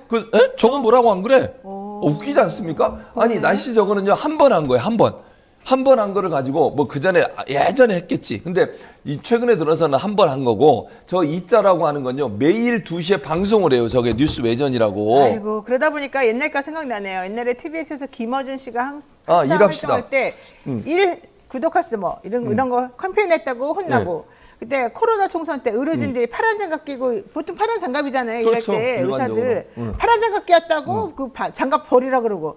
아 진짜 사람들 너무 이상해요. 그때 생각하면 진짜 웃겼다. 솔직히 그 생각이 좀 들었습니다. 어쨌든 중요한 건 MBC가 29일에 직접 뉴스데스크를 통해서 해명을 했습니다. 그럼에도 불구하고 국민의힘에서는 이거 노골적인 선거운동이다라고 방심위에 제소를 했고요. 신속 심의를 또 요구를 했다는 것입니다. 그래서 바뀌었죠. 미세먼지. 한번 화면 볼까요? 여성분이 앵커가 검정색 옷을 입고 8일 만에 맑은 하늘이고 미세먼지는 서울의 일이다. 한번 좀 보여주세요. 화면 바뀐 거. 일자를 크게 쓰지를 못해. 아주 조그맣게. 저 보세요. 지금 미세먼지가 보입니까? 미세먼지 한 개도 안 보입니다. 저기 뭘 말하고 싶은지 자체를 모르겠습니다. 화면이 너무 유치하고 저게 도대체 뭡니까? 이게 지금 보도 가치가 있다고 봅니까? 아니 그러니까 저는 저게 바로 언론 탄압, 이 표현의 자유 탄압에 때문에 나타난 현상이에요. 아니 저러면요 이제는요 모든 언론사들이 일자 쓸 때 얼마나 고민을 하겠어요. 색깔도 이제 파란색을 못 입어 이제. 아니 근데 생각해보면 3번도 못 써요 이제. 3번 기호 달 정당 있잖아요. 네. 그럼 정의당, 숫자로 못 써. 정의당. 그럼 숫자는 못 써. 그러니까 못 쓴다니까. 2번도 쓰면 안 되잖아 그러면. 2번 쓰면 안 되지. 숫자가 들어가면 안 돼. 아니 이제 이렇게 되면 자기네들한테 좀 세게 항의하는 데 거는 못 쓰고. 그러니까 그 사람들이 반대 거는 못 쓰고 2번은 막 쓰고. 아주 그냥 뒤에다 2를 다 적어라 그냥. 그럴 때. 우리 뉴스토마토는 어떻게 해야 되지? 여기 그냥 아무 적지 마세요. 근데 이게 방송사가 알아서 하는 거지. 왜 그래요 진짜. 이러면요 상의적으로 프로그램을 만들 수 있겠습니까? 아니 이렇게 온갖 제약을 만들어 놓고 언론의 자유 주겠다고 자유를 입에 달고 사는 대통령이 지금 대통령을 하고 있는데 언론의 자유는 억압되고 이러면요 방송사들이 창의적으로 프로그램 못 만들어요. 프로그램 만들다가 뭘 CG 넣다가 보다가도 이것도 이거 가지고 문제되는 거 아니야? 색깔도 제한적으로 써야 되잖아. 정당이 쓰는 색깔 아무것도 못 써 이제. 색깔 쓸 게 없대요. 그러니까 검은색, 하얀색 두 개만 써야 되겠네 그냥. 내가 검은색 입었잖아 그래서 오늘. 자 여러분 TBS 유튜브 그 100만 구독 캠페인 일합시다 한번 화면 보여주세요. 그때 이거 했다고 우리 그때 사실 TBS에서 되게 기뻐했어요. 워낙 이 라디오나 이런 쪽이 존재감이 없다가 유튜브 구독자가 너무 늘어나면서 행복했었거든요. 너무 기뻐가지고 일합시다 했는데 저렇게 돼버렸어요. 저거 썼다고 혼났고요. 선방위가 그동안에 MBC에 대해서 막 계속해서 이제 탄압하고 징계, 관계자 징계까지 내리면서 엄청나게 이제 혼냈어요. 근데 거기까지도 좋아. CBS가 느닷없이 관계자 징계를 받았어요. 야, 근데 여러분 아시다시피 CBS는 박지용 씨가 저녁마다 한판 승부를 하면서 진중권 씨가 나와가지고 맨날 막 그 말도 안 되는 여러 가지 비판을 자기 막 그 틀린 팩트를 가지고 많이 말하잖아요. 그리고 되게 그 국민의힘 편향적으로만 말하잖아요. 맨날. 그런데도 불구하고 박지용의 한판 승부에 나오는 진중권이가 더 열심히 국민의힘 쪽에 얘기를 안 해줬다는 이유로 관계자 징계를 내려버렸네요. 그러니까 이게 말이 돼요? 말이 안 돼요. 웃기는 게 제가 읽어볼게요. 설명 좀 해주세요. 지난달 29일 날 진중권 씨는 아시잖아요. 진중권 씨 거기 맨날 그 고정으로 나오세요. 고정이에요, 고정. 그리고 장윤미 변호사가 원래는 김성회였는데 김성회가 워낙 중립적으로 해가지고 그리고 출마해서 출마 때문에 못 나왔어요. 그래서 장윤미 변호사, 그러니까 이 더불어민주당 법률위 부원장 출신이에요. 이분이 출연해. 근데 이게 웃기네. 보세요. 이거를 가지고 이 두 사람이 출연한 정부 여당을 비판하는 방송을 하면서 출연자를 균형 있게 섭외하지 않았대. 아니 그럼 진중권, 장윤미가 아니 근데 어처구니가 없네. 아니 그럼 진중권 씨가 진보 패널이에요? 아니 그래서 내가 이상하다는 거예요. 왜냐면 진중권 씨의 스탠스는 누가 봐도 국민의힘 스탠스인데 그렇죠. 그분은 이상하게 정의당에 가 있는 거예요. 계속. 소속이. 네, 정의당 가지 말고. 복당했나요? 그분이? 네, 복당했어요. 그래서 우리가 왜 복당하냐. 복당도 나중에 했어요. 처음에 안 하다가. 나중에 변희재한테 물어봐 주세요. 진중권 씨에 대해서 어떤 분인지. 그래서 일단 물어볼 건데 왜 복당을 정의당을 하냐 근데 자기는 그냥 죽어도 정의당이라는 거예요. 근데 정의당 사람한테 물어보니까 아주 못 살겠다는 거예요. 그래서 내가 일부러 그러나 보다. 그랬는데 결국은 그거 가지고서 이번에 관계자 징계받은 거지. 그래 계속 얘기하세요. 네, 그래서 나는 이게 이해가 안 돼. 진중권 씨를 누가 봐도 사람들이 다 보수편으로 알고 있고 지금 현 정부의 옹호적인 입장을 갖고 있는 사람은 알고 있는데 이 두 사람이 나온 게 어떻게 균형을 안 잡은 거냐는 거예요. 두 번째. 그리고 나서 국민의힘 출신의 장성철 소장하고 박원석 전 정의당 의원 네. 지금 이제 딴 데 가 계시죠? 새로운 미래인가? 뭐 정확히 모르겠네. 어쨌든 이분이 그 두 사람이 나온 것도, 이 두 사람이 나온 것도 균형 잡히지 않았대. 그럼 장성철 소장이 물론 뭐 약간 정부의 비판의 입장을 내는 경우도 있지만 민주당이나 이재명 대표에서 신랄하게 비판하는 사람이에요, 이 사람은. 근데 이 사람은 어떻게 이게 균형이 안 잡힌 거예요? 그리고 다시 박원석 그러면 지금 새로운 미래에 가 계신 분은 민주당이 호의적입니까? 호의적이지 않아요, 이분도. 엄청 욕해요. 그러니까요. 내가 박원석 씨랑 방송을 일주일에 한 번씩 하거든요. 그러니까요. 그런데 어떻게 이게 민주당 편향이고 균형이 안 잡혔다고 얘기할 수 있겠냐고요. 제가 볼 때 그러면 100번 양보해서 두 분은 국민의힘이나 민주당이나 둘 다 비판하는 입장에 있다고 볼게요, 그러면. 근데 그게 왜 문제가 되는 거죠, 그러면? 뭐가 균형이 안 잡힌 거죠, 대체? 민주당 그럼 국민의힘 패널들만 나와야 됩니까? 아니 뭐 제3지에 있는 사람들이나 아니면 입장이 양쪽을 다 비판하는 사람이 나온다고 그게 문제가 되는 건 아니잖아요. 네. 근데 이걸 징계 대상으로 삼으려고 하는 것도 웃긴다고 봐요, 저는. 이게 왜 징계 대상이 되는지 잘 모르겠어요. 자, CBS 노조 반발했습니다. 군사 정권 수준의 방송이냐? 그러면 도대체 니네가 원하는 패널은 누구냐? 데리고 와라. 국가 자격 시험이라도 보겠다. 보수 패널이란 이런 것이다. 니네가 문제 내라. 거기에 맞는 사람만 우리가 데려다 쓰겠다. 이런 얘기고요. KBS에서 어제 그 얘기한 거 아십니까? 어떤 거요? 주진우 씨에게 당신은 앞으로 KBS 출연 금지입니다. 그것도 그랬어요? 왜 그랬냐? KBS에서 주진우 씨가 그 라디오 진행할 때 그 바이든 날리면 그 보도 그냥 인용해서 보도했다고. 그렇죠. 그 사람이 거기서 진행자니까 그 얘기를 안 할 수가 없잖아요. 근데 그걸 보도했다고 앞으로 연구 출연 금지 아니에요? 출연 금지한다는 어쨌든 통보를 했대요. 그게 말이 돼요? 말이 안 되지. 아니, 누구에 대해서 당신은 연구 출연 금지다. 아니, 뭐 자기들이 하는 거니까 뭐 알아서 하시겠지만 박민 사장이 계속 뭐 그리고 이 정권이 계속 되는 동안은 그럴 수 있겠죠. 정권 끝나고도 그럴까요? 그건 저는 모르겠어요. 아니라고 왜 봐요. 그런지. 근데 좀 그 너무 말이 안 되는 거 아니에요? 그렇죠. 그러니까 예를 들면 정부의 비판적인 어떤 뭐 비판적인 입장을 낸 것도 아니고 주진우 씨는 그냥 그때 그걸 인용해서 얘기한 걸 뿐이에요. 네. 그게 무슨 뭐 본인이 막 입장을 내고 본인의 주장을 한 것도 아니잖아요. 근데 그럼에도 불구하고 주진우 씨에 대해서 그렇게 얘기하는 거 말이 안 되는 거지. 그리고 특정인에 대해서 누구는 출연 금지 이런 얘기를 왜 하는 거예요? 예를 들면 뭐 사회적으로 큰 무리를 일으키거나 아니면 뭐 법률적으로 문제가 있고 이래서 더 이상 출연할 수 없는 상황이 되면 모를까? 이 사람이 그런 일이 아니잖아요. 그냥 자기 입장을 얘기했고 전달해 줬을 뿐인데 그게 정권에 약간 불리한 내용이라는 이유 하나만으로 어떤 사람이 출연을 금지시킨다. 이게 말이 안 되는 거죠. 그럼 이 방송사는 대체 정부 옹호 방송이에요? 뭐예요? 제가 설명을 잘못했습니다. 그래요? 뭐라고 주진우 씨가 한 게 하도 여러 가지가 있었는데 이번에 출연 금지된 거는 2023년 2월 2일에 방송된 주진우 라이브에서 방송 심의에 관한 규정 14조를 위반한 내용을 방송해서 방심위의 제재 조치 결정을 받았고 이래서 주의 조치와 출연자 제재 조치 때문에 엄중 경고와 함께 KBS 출연 금지가 결정이 되었는데 이날 방송된 내용은 천국 얘기였던 것 같아요. 천국.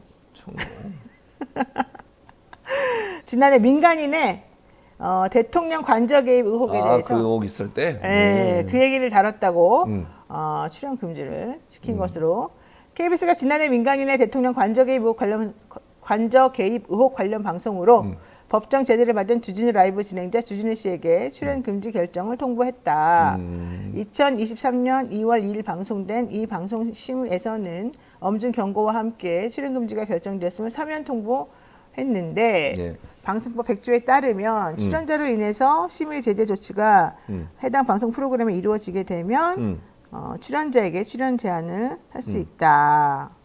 그런데 왜 출연이 금지됐는지 천공에게 뭐가 잘못되어서 출연이 금지되었는지에 대한 사유는 주진우 씨에게 알려주지 않았다.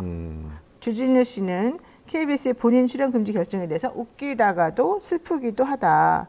이렇게 말했다. 근데 주진우 씨는 한동훈 위원장하고도 친하고 윤석열 대통령하고도 매우 친하다고 우리가 알고 있었는데 이거 안 막아주나 보네요. 안타깝네. 친해봤자 소용이 없군요. 아니면 대통령과 비대위원장은 너무 공정해서 절대 이런 걸 안 해주시는군요.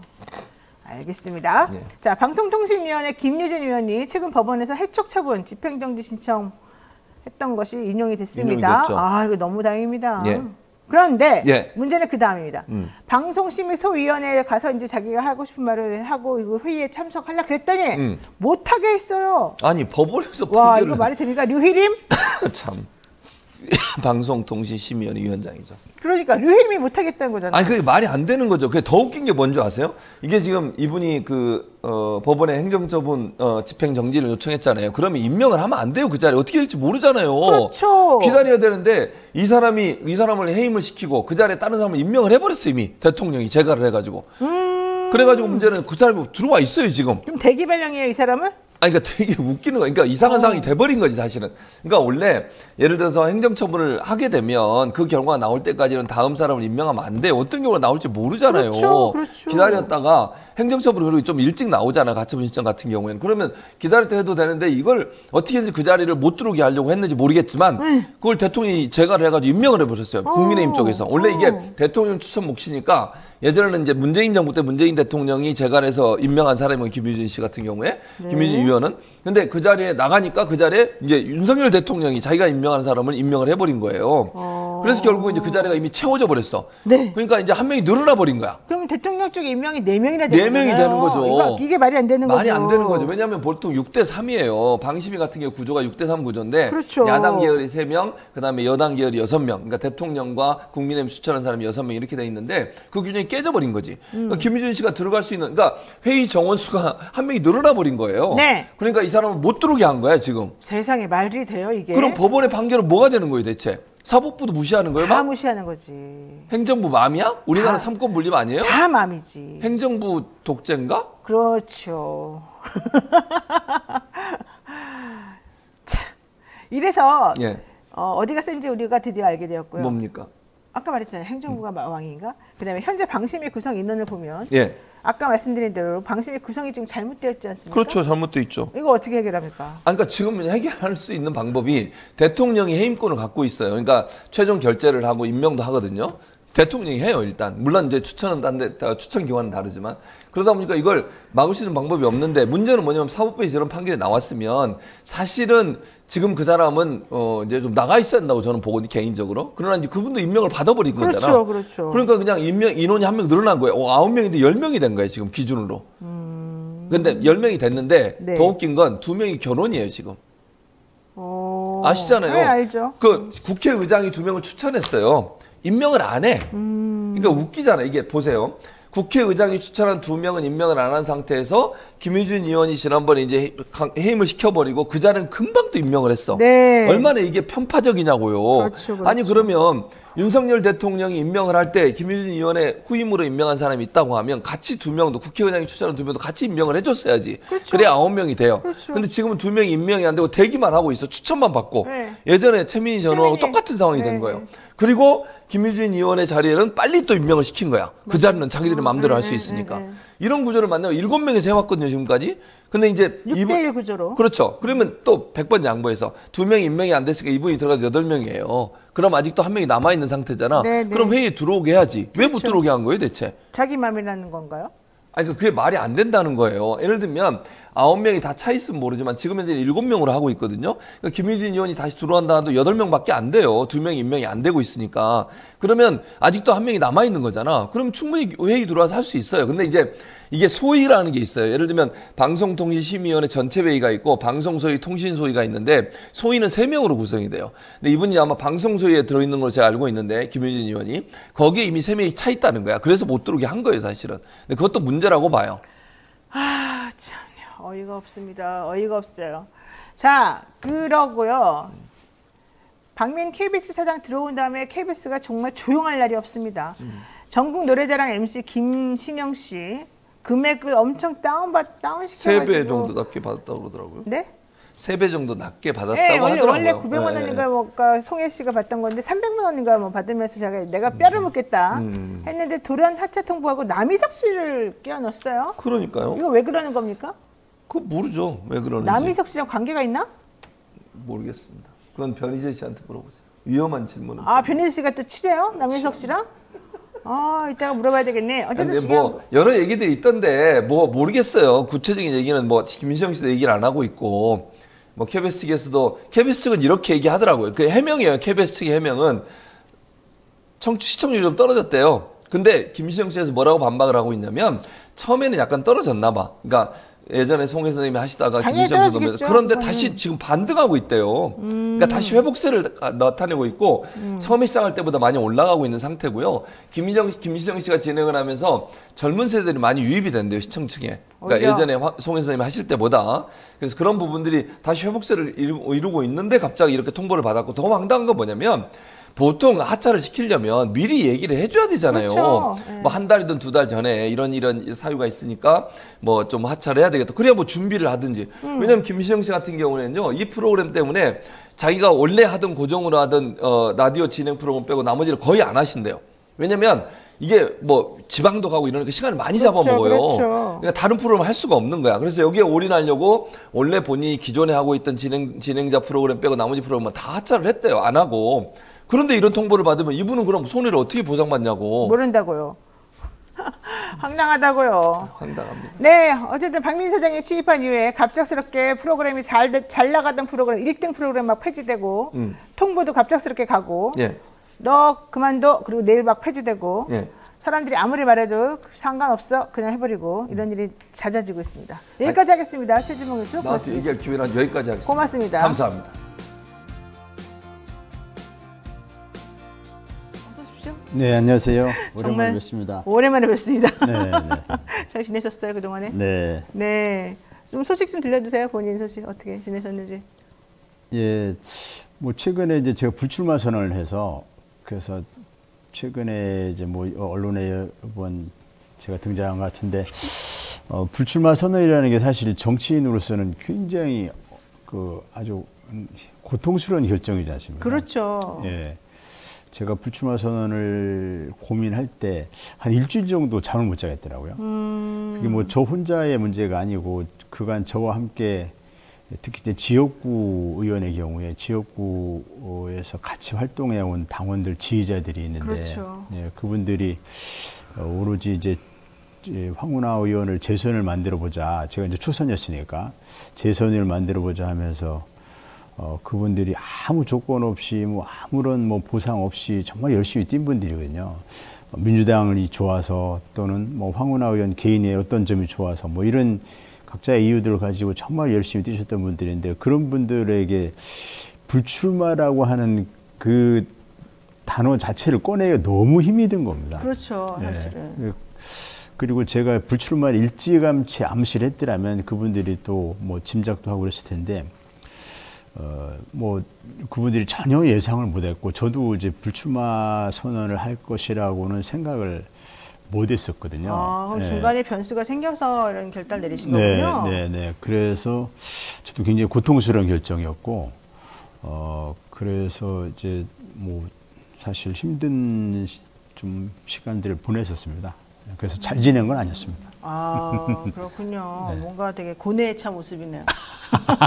그런데 얼굴은 굉장히 편안해 보인다고. 예, 지난주 지역에 갔더니 좀 얼마나 힘드시냐고 이렇게 안부 인사를 물으면서도 근데 얼굴이 편안해 보인다 이런 말씀하시는데 일단 뭐 결심을 하고 난 다음에는 좀 마음을 비웠다 할까요? 좀 뭘 내려놓으니까 그러니까 또 편안해지긴 했는데 그 과정은 굉장히 힘들었습니다. 또 이제 최근에 우리 민주당이 참 위기이지 않습니까? 네. 참 생각하기도 끔찍한 일인데 만에 하나 국민의힘이 과반이 된다면 이게 어떤 일이 벌어질까 이런 걸 생각하면 막 너무 아찔하니까 네. 그러니까 그런 상황을 그전에는 이제 전혀 생각을 안 했지 않습니까? 이제 민주당이 당연히 과반이 되고 과반을 넘기되 어느 정도의 의석수를 확보할 것인가 뭐 여기에 그 관심이 있었는데, 그런데 이러다가 국힘이 과반이 되는 거 아니냐, 막 이렇게 그런 걱정을 해야 되니까, 사실 그런 걱정은 제 개인의 뭐 출마 불출마보다 훨씬 더 이제 큰 문제고, 지금 윤석열 정권이 이렇게 막 그 완전히 뭐 공정과 상식, 법치주의를 내세워 놓고 가장 불공정하고 가장 비상식적이고 법치주의를 완전히 파괴한 이런 정권인데, 여기에 입법부마저 그쪽으로 넘어간다 이렇게 생각하면은 이 나라가 이제 어떻게 될 것인가 막 아찔하거든요. 그래서 그런 것 때문에 저는 비록 불출마했지만 이게 우리 절체절명의 과제가 윤석열 쪽, 국힘 쪽이 과반이 되는 거는 반드시 저지해야 된다. 이제 뭐 이런 생각을 하다 보니까 좀 고민이 많이 있는 상황입니다. 그러니까 많은 분들이 왜 불출마하시게 된 거야? 뭐 이렇게 물어보시니까 또 어떤 분들이 재판하시니까 그렇죠? 뭐 이래요. 사실 이제 결정적인 계기가 된 것은 아무래도 이제 1심 재판이죠. 예, 1심 재판이 저는 뭐 사실 이른바 울산 사건을 가지고 1심 재판을 받았는데, 돌이켜서 생각해 보니까 제가 너무 방심했던 거 아닌가 이런 후회가 좀 됩니다. 사실 초기에 이렇게 말이 안 되는 기소를 어떻게 검찰이 할 수 있을까 생각하면서 저는 변호사 없이도 이것은 재판받을 수 있다. 아마 재판 진행 과정에서 재판부 검찰이 공소유지를 포기할 수도 있을 것이다. 너무 황당한 그런. 그렇게 생각하셨어요, 진짜로? 예. 그런데 제가 좀 잘못 판단했던 것 같고, 이게 진행 과정을 보니까 그 공판장에 출석하는 공안검사들만 해도 한 10대 명이 출석을 하면서 이 사람들이 그러니까 아주 그 영악한 공안검사들, 그리고 사건 조작의 어떤 그 DNA가 몸에 이게 아주 체화되어 있는 것 같은 느낌이 드는 그 공안검사들이 없는 사실 막 만들어내더라고요. 그래서 재판 받으면서 좀 아찔한 생각이 들었어요. 와, 이렇게 사건을 만들어내는구나. 이게 공안검사의 사건 조작 이런 거구나. 이런 것을 제가 좀 위험하다 이런 생각을 가지면서 그때 비로소 변호사를 좀 대응을 하고 했는데, 좀 때늦은 감이 있더라고요. 그때 초기에 재판부에게 잘못 심증을 형성하게 한 거 아닌가라는 생각과, 그때 초기에 그 재판 대응을 약간 제가 좀 방심한 탓에 핵심적인 증인들에 대해서 검사들이 막 거의 유도 신문이라든지 뭔가 사전에 조작에 의해서 허위 증언을 하는 것 같은데라는 그런 것을 효과적으로 저지하지 못한 측면이 있었어요. 그럼에도 불구하고 저는 재판부를 믿었죠. 그렇지만은 그에 반대되는 그 변호인 측의 어떤 이런 걸 통해서 충분히 재판부가 무죄를 선고할 것이다라고 저는 믿었거든요. 근데 재판부가 이걸 제대로, 검찰의 거짓말 제대로 걸러내지 못하더라고요, 결국. 그래서 아주 충격적인 재판 결과가 나왔거든요. 그래서 그것이 혹시라도 총선 과정에서 국민의힘 쪽이나 보수 언론들이 민주당을 공격하는 소재로 활용되면 민주당의 전체 판세에 부정적인 영향을 줄 수도 있다. 이런 것 때문에 제가 고민을 했었습니다. 예, 그때부터 이게 만약에 저쪽에서 공격을 하는데, 물론 이제 당연히 방어를 할 수 있고 또 정면 돌파할 수 있고 이럴 수 있지만, 그러나 이것이 당의 전체적인 판세나 당의 총선 승리에 조금이라도 부담이 되는 것 아닌가라는 거에 대한 고민이 사실 그때부터 좀 있었죠. 그런데 그럼에도 불구하고 맞아, 이거는 검찰의 어떤 조작된 수사, 조작된 기소였고 법원이 오판할 수 있고, 대한민국은 무죄 추정의 원칙, 헌법상 무죄 추정의 원칙이 지켜져야 되고, 1심, 2심이 비록 유죄가 나온다 하더라도 무죄가 추정이 돼야 되고, 또 우리 민주당도 임혁배 공관위원장도 말씀하신 것처럼 무죄 추정의 원칙을 적용해야 되기 때문에 1심, 2심 유죄라고 해서 그것이 공청 과정에서 불이익을 준다는 당원 단계가 어떤 규정도 없거든요. 검증 단계에서든 공청 심사 단계에서든 1심, 2심, 하급심 유죄가 나왔다고 그래서 그에 가지고 불이익을 주는 규정이 없기 때문에, 제가 만약에 끝까지 그 당에 나는 그 당원 당규 어디에도 해당되지 않고 불이익을 받는 규정이 없고, 또 지역구에서 내가 승리할 수도 있고, 즉 경쟁력도 충분하고, 이러저러 하기 때문에 내가 끝까지 뭐 네. 최소한 경선을 통해서라도 후보가 되어서 싸워야 되겠다. 이렇게 한다면 그 후보가 됐을 수도 있겠죠. 그런데 그것이 그 과정에서 당에 부담을 줄 수도 있을 것 같고 또 그 과정에서 우리 당이 좀 공천 과정에서 제가 불출마 선언할 즈음에 여러 가지 갈등, 혼란, 분열 사항이 많이 이렇게 노정이 됐었거든요. 그래서 그런 부분에서 저까지 좀 부담되는 상황이 발생하면 네. 그 뭐 좀 당에 부담을 줄 것 같다 해서 또 네. 이제 이 공천 과정이라는 게 누군가는 좀 헌신하는 모습도 좀 있어야 됩니다.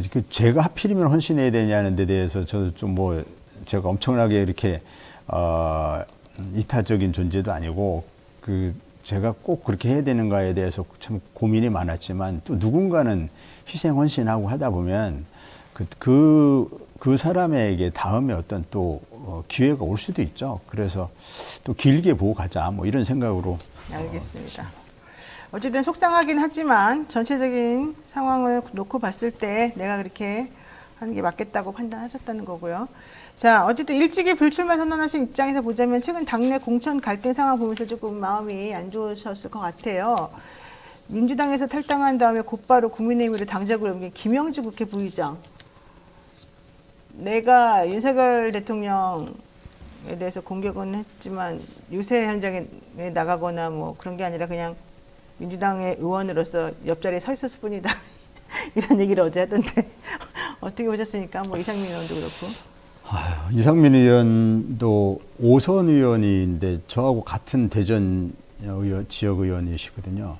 저하고 자주 만났었고 저도 5선 의원의 어떤 경륜이라든지 뭐 이런 것을 그냥 존중해 드렸고 근데 그분이 이제 어느 순간부터 이제 당내에 대해서 이제 쓴소리를 좀 하시는데 쓴소리에 대해서는 뭐 저는 충분히 하실 수 있는 말씀이다. 당내 민주주의를 위해서 하시는 말씀이고 또 다양한 목소리가 있을 수 있기 때문에 그래서 그런데 설마 탈당까지 하랴 이런 생각을 못했었고 그 다음에 또 탈당을 한 후에 더 충격적인 것은 국민의힘에 그 지역에서 국민의힘 후보로 출마한다는 건 저한테는 너무 충격적이더라고요. 그러니까 네. 파란색 옷을 계속 입고 계시다가 갑자기 어느 날 빨간색 옷을 색깔로. 갖고 입는 이것이 와, 이 정치 도의상 있을 수 있는 일인가 굉장히 충격적이었는데 이제 김영주 부의장도 그분이 이제 공천 과정에서 섭섭함을 느끼셨을 거는 전 이해가 됩니다. 나름대로 이제 지역 활동을 열심히 하고 나름대로 의정 활동을 열심히 해오셨다고 생각하실 텐데 그럼에도 불구하고 자신이 왜 이렇게 뭐 모멸감을 느끼는 평가를 받아야 되는가 이 부분에 대해서 굉장히 이해하실 수 없는 뭐 이런 거는 전 어느 정도 이해를 해요. 이제 그것이 무슨 뭐 채용 비리 관련 뭐 소명이 안 됐다 이렇게 그 대표가 말씀하시고 또 김영주 부의장은 그게 아니다 뭐 이렇게 하시던데 뭐가 됐든 간에 자신이 열심히 의정 활동하고 열심히 지역 활동 해왔는데 그것이 정당 평가를 받지 못했고 뭔가 어떤 그 의도된 그런 그 하입 20%에 해당됐다라고 이제 보시는 것 같아요. 그게 굉장히 섭섭함이나 배신감을 느낄 수 있거든요. 그렇지만은 그런 경우에 제가 이제 최대한 예상할 수 있었던 것은 무소속 출마 또는 이른바 새로운 미래 이런 정당으로 옮기는 뭐 이런 것 정도까지는 하실 수도 있겠다라는 생각을 했지만 설마 국민의힘으로 가랴 이거는 정말 생각을 못했거든요. 그런데 사선 의원 하신 분이 또 당에서 뭐 쭉 크셔가지고 이제 장관도 하시고 네.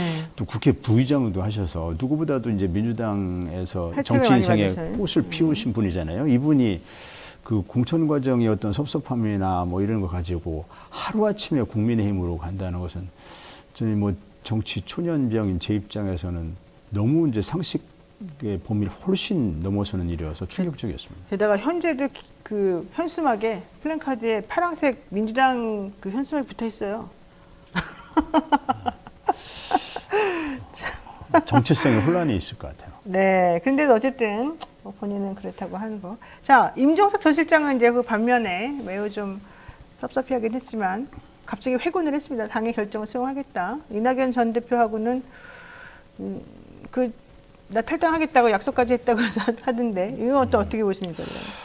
어쨌든 이제 임종석 전 실장께서 어떻게 결정하시냐에 따라서 당이 파국을 맞이할 수도 있다, 이런 우려들이 많이 있지 않습니까? 네. 예를 들면 임종석 실장이 갖는 정치적인 위상이나 무게가 친문 세력의 어떤 상징성이 있고 해서 이제 언론에서도 친문 대 친명의 갈등 프레임으로 이제 보도가 되고 하면서 네. 그때부터 사실 민주당의 지지율이 더 많이 떨어지는, 그리고 이러다가 당이 쪼개지는 거 아닌가 하는 위기감까지 가졌지 않습니까? 네. 친문 세력이 대거 이탈하는 탈당 도민 현상이 생기는 거 아닌가, 이런 거에 대한 우려 때문에 아주 정말 노심초사하면서 그걸 지켜봤었는데, 다행히 이제 선당 후사의 마음으로 이렇게 결단을 해주시고, 본인 지역구에 대한 얼마나 애정이 많이 있으시겠습니까? 저는 이해를 하거든요. 저도 지역구 초선 의원이지만 지역구라는 것이, 정치인에게 지역구라는 것이 어떤 때는 자기 부모님 같고 어떤 때는 자기 자식 같고, 그래서 막 모셔야 되기도 하고 깍듯하게 모셔야 되기도 하고 또 자식처럼 이거 공들여서 키우는 이런 것인데, 그 지역구를 포기하라 이렇게 한다는 것은 본인이 받아들이기 굉장히 사실 어렵죠. 네. 그래서 아마 그 심경은 저는 이해를 합니다. 그분이 거기서 재선을 하시지 않았습니까? 그래서 지역구를 거기를 양보하고 다른 데로 가라 이렇게 하는 것을 받아들이기는 어려웠을 텐데, 어쨌든 지금은 윤석열 검찰 독재 심판이라고 하는 시대 정신이 이번 총선에 부여된 이제 의미이지 않습니까? 그런 시대 정신이 있는 상황에서 어떻게 하면 우리가 시대 정신에 충실할 것인가라고 판단해야 되니까, 그래서 이제 그러한 대의 명분을 가지고 그 희생의 결단을 하신 거 아닌가 생각하고, 저는 그 부분에 대해서 굉장히 높이 평가하고 당이 파국을 면해서 몹시 다양스럽게 생각하고 있습니다. 네. 그러면 홍영표 의원도 지금 사실은 탈당 카드를 만지작 하고 있어요. 근데 문재인 전 대통령 만났다는 거 아니겠어요? 근데 문재인 전 대통령이 이 상황이 좀 우려스럽다 이런 얘기를 했다고도 전해지기도 하고요. 이제 홍영표 의원님도 대표적인 이제 이른바 친문의 좌장이기도 상징성을 갖는 분인데, 그래서 임종석 전 실장과 홍영표 의원이 동반해서 탈당을 하고 하면 정말 이게 친문 친명의 갈등이 현실화되는 거 아닌가라는 그런 것 때문에 걱정들이 많았죠. 아마 홍영표 의원께서는 문재인 정권의 탄생에 이제 큰 또 공헌을 하신 분이고 하기 때문에 본인이 탈당을 하거나 만약에 그런 결심을 하신다면 또 잔류하실 수도 있으니까, 그런 잔류든 탈당이든 어떤 결정을 하기 전에 문재인 대통령께 상의 드리고 해야 하기 때문에 아마 찾아뵀었던 것 같습니다. 그런데 문재인 대통령께서도 그렇고 지금 민주 진보 진영 어느 누가 민주당이 쪼개져 가지고 결국 국민의힘 조언을 시키는 걸 누가 그거를 걱정 안 하는 분이 있겠습니까? 그러니까 그런 최악의 상황을 막아보자라는 그런 말씀 때문에 걱정하시고 우려하시는 걸로 저는 보이고, 이제 임종석 전 실장께서 최종적으로는 당 잔류를 선택하셨기 때문에 홍영표 의원께서도 아무래도 이제 본인의 처한 상황이 임 전 실장과는 좀 다른 상황이라고 본인이 말씀하시는 것 같긴 한데, 그럼에도 불구하고 아무래도 이제 동반 탈당 이런 것이 아니고 이제 탈당의 규모가 좀 약화되거나 하면 본인도 이에 대한 직간접적인 영향을 좀 받지 않을까 생각이 돼서, 그래서 아까도 말씀드렸지만은 이번에 국민의힘 조언을 시키는 그렇게 해서 국민의힘 만약에 과반이 된 이런 상황이 발생하면은 모두가 다 역사의 죄인이 되지 않습니까? 그래서 그런 상황을 막기 위해서 좋은 결론을 내리시지 않을까 저는 그렇게 기대하고 있습니다. 그러면은 홍영표 의원은 탈당하고 좀 독재행보할 거다 이렇게 좀 보시는 거예요? 아니죠. 저는 그분이 마지막까지 좀 고심을 거듭한 끝에 잔류하셨으면 제일 좋겠지만, 현실적으로 지금 가장 많은 예측은 이제 새로운 미래 측과 새로운 미래 측, 그 다음에 이제 홍영표 의원, 설훈 의원 이런 분들이 연합할 것이다. 연합해서 이른바 민주연합 어떤 형태의 연대를 해서 그래서 그쪽에서 우리가 정통 민주당이다 이런 슬로건을 내세우지 않을까라는 생각은 드는데 이제 거기가 어느 정도 세력을 갖추고 그 다음에 어느 정도의 국민들의 그 지지를 얻어야 이제 그것이 의미가 있을 텐데 세력 면에서나 지지도 면에서는 좀 미미할 걸로 저는 예상합니다. 그럴까요? 근데 지금 너무 많이 이제 표가 갈리는 상황이 돼버렸고 이게 지금 조국 신당이 이제 등장하면서 결과론적으로는 녹록한 상황이 좀 아니게 됐습니다. 제가 조금 있다가 저희 이제 미디어 토마토에서 조사한 그 여론조사 얘기도 좀 하겠습니다만은 민주당 상황이 여론조사도 그렇고 전체적으로 지금 분위기가 좀 안 좋아졌거든요. 이렇게 되면은 지금 민주당에 계신 분들이 똘똘 뭉쳐도 이 상황이 지금 쉽지가 않을 텐데 민주당에 계신 분들이 나 섭섭해요 그러고서 나가면서 민주당 막 공격하고 막 분란 일으키고 안 그래도 원래 4년 내내 계속 시끄러웠잖아요. 그리고 또 대선 기간 동안에 엄청 시끄러웠고 근데 그거를 해결도 안 한 상태에서 더 시끄럽게 하면서 나가면서 뭐 무소속이든 뭐든지 간에 어쨌든 지금 아까 말씀하신 것처럼 계속해서 저쪽 좋은 얘기만 그러니까 좋은 일만 시키면서 계속 이렇게 시끄러운 상황을 만들어낸다면 조국 신당이 등장하면서 물론 결이 좀 다르다라고는 하지만 결국 이게 썩 좋은 영향은 안 미칠 것 같아서. 근데 전 조국 신당은 그렇게 분리는 아니라 봅니다. 이제 조국 신당은 일단 그 지역구 후보는 내지 않겠다 또는 지역구 후보를 낸다 하더라도 1대1 구도를 만들겠다. 그러니까 아마 지역구 후보를 낸다면 호남 지역에서만 내는 즉 어부지리로 국민의힘 조언을 시키는 건 절대 안 하겠다라는 그런 입장이기 때문에 조국 신당이 아무리 선전한다 하더라도 그 민주당 지역구에 악영향을 끼친 일은 없습니다, 당연히. 네. 근데 결국은 이제 비례를 가지고 민주당 주도의 위성정당의 의석을 얼마나 조국 신당에 가져올 것이냐 그 문제인데 그는 이제 민주 진보 진영이 갖고 있는 확보할 수 있는 전체 비례 의석 중에 민주당 위성정당이 몇 개 가져가고 또 조국 신당이 몇 개 가져갈까 이 차이거든요. 그래서 오히려 이제 그 민주당에 좀 실망하고 또 민주당이 지난 180석을 가지고 지난 시절에 검찰개혁이나 언론개혁에서 제대로 유능한 개혁을 해내지 못했다는 거에 대한 불만과 아쉬움을 가진 지지자들께서는 뭔가 그 더 강하게 더 선명하게 윤석열 정권과 싸울 수 있는 이쪽이 있으면 이분들이 소극적으로 생각하던 투표장에 가려고 하는 마음이 더 적극적인 마음으로 바뀔 수가 있거든요. 그럼 이분들이 가가지고 그래 조국 신당이 윤석열과 더 잘 싸울 거야. 그다음에 검찰개혁을 좀 잘 해낼 거야. 검찰개혁에 대해서 민주당을 견인하는 예인선 역할을 할 거야. 또는 이제 검찰 독재라고 하는 이 아주 그 엄혹한 상황에서 그 얼음 바다를 헤쳐나가는 쇄빙선 같은 항로를 개척해 나가는 쇄빙선 같은 역할을 할 거야.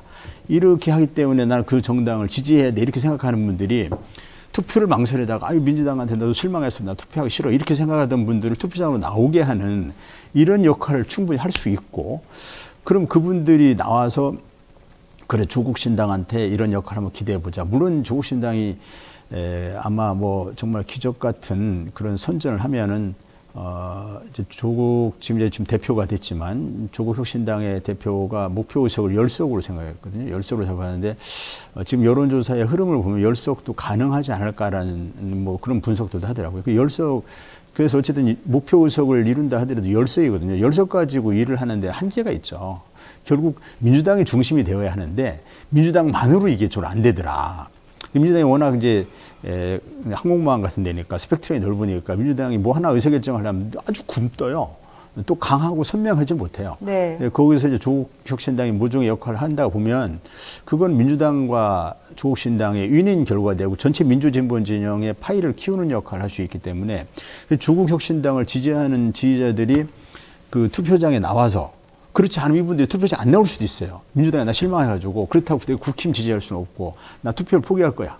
아니 모르겠다 하고 투표를 포기하는 분들이 조국 혁신당에 대한 기대를 가지고 투표장에 나왔을 때 이분들이 나와서 비례에 조국 혁신당만 찍고 지역구는 안 찍을 난 투표 안 할 거야 이러지는 않을 거거든요. 결국 그러면 그분들이 국민의힘 후보가 아닌 민주당 후보를 찍을 수밖에 없기 때문에 민주당 지역구 승리에 도움이 된다. 네. 네, 그렇게 봐야지 이거를 그쪽이 민주당 의석을 가져가는 거야 이렇게 볼 일은 아니라고 봅니다. 그러니까 조국 신당에 비례 투표하러 나와서 어쨌든 지역구도 찍을 테니까 그럼요. 디비전도 찍을 것이다. 그래서 네. 조국 혁신당의 약진이 민주당에 결코 해가 되는 것이 아니다. 지역구 승리에 도움이 된다. 네. 지금 이제 특히 수도권이라든지 충청권 이런 데는 박빙이지 않습니까? 이런 상황에서 우리가 어떻게 하면은 민주 진보 진영 쪽에 그쪽에 투표할 수 있는 분들을 최대한 투표장에 많이 끌어내느냐. 네. 이게 결국 관건이거든요. 네. 거기에 조국혁신당은 전 역할을 하리라고 봅니다. 그래서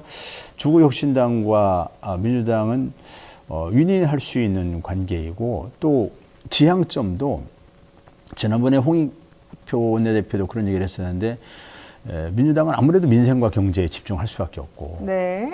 근데 검찰 개혁에 집중하기에는 좀 이 민주당 의 덩치도 너무 크고 검찰 개혁에 대해서는 중도층이 어느 정도의 또 뭐 피로감도 있고 그러기 때문에 네. 그리고 거의 집중할 수 없는데 또 민주당 지지자 중에 일부 지지자들은 검찰 개혁이나 언론 개혁에 대해서 굉장히 강하게 요구를 하거든요. 네, 그렇죠. 예, 그런 이슈에 대해서 조국혁신당이 거기에 지금 집중해서 특화된 역할을 할 수 있단 말이죠. 네, 네. 충분히 지향점, 공통의 지향점, 이번 선거 같으면 그 윤석열 검찰 독재 정권 심판이라고 하는 네. 공통의 지향점을 가지면서도 서로의 역할을 이렇게 분담해서 윈윈할 수 있는 관계가 형성될 수 있기 때문에 그래서 조국혁신당과의 관계는 불필요하게 서로 갈등 관계 만들 필요가 없다. 최근에 보면은 조국 대표도 민주당을 자꾸 응원하는 이런 메시지를 네. 많이 냅니다. 네, 네. 네. 어쨌든 그 조국혁신당이 좀 선명하게 지금 그 메시지를 내고 있기 때문에 그런 그 메시지는 의원님이 그동안 주장해왔던 내용하고 좀 같이 통하는 부분들이 많은 것 같아요. 혹시 네. 그쪽으로 좀 나가실 생각도 있으신 거예요? 근데 뭐 제 주변에 있는 분들이 제 지역에서도 지난주에 제가 토요일, 일요일 이렇게 대전에 내려가가지고 쭉 그 지역구 주민들 많이 만나고 어디 결혼식장에도 가고 여러 행사장에 가고 했었는데 만나는 분들마다 저한테 가장 많이 하는 말씀이 불출마했으니 얼마나 마음고생이 많았느냐 말씀과 함께 우리 황 의원은 조국혁신당을 가는 게 좋겠다. 네. 그래서 놀랐습니다. 왜냐하면 조국혁신당을 가려면 일단 민주당을 탈당해야 되지 않습니까? 민주당을 탈당하라는 얘기를 민주당 지지자들이 저한테 하는 거예요. 근데 민주당 지지자들이 민주당을 탈당하라는 것이 민주당을 욕하면서 탈당하라는 게 아니고 민주당이 이번에 꼭 그 총선에 승리해야 되고 민주당 응원해달라고 하면서 그러면서 조국혁신당에 가라. 네. 왜냐하면 조국혁신당에 가야 훨씬 더 당신이 그간 제가 이제 검찰개혁 때문에 정치 시작했고 검찰개혁을 가지고 4년 동안 사실 의정활동을 해왔고 그것이 제대로 못하고 실패한 거에 대해서 굉장히 무력감을 느끼고 막 분노감도 갖고 있고 그렇거든요. 그래서 그러한 이제 제가 민주당에서의 그 무력감이라든지 검찰개혁이 좌절되는 과정에서 뭐 동료 의원들 당 지도부에 대한 섭섭한 마음이라든지 뭐 이런 거를 그 지지자들이 잘 알고 있기 때문에 그러한 무력감을 극복해내고 조국혁신당에 가서 한번 제대로 역할을 해봐라.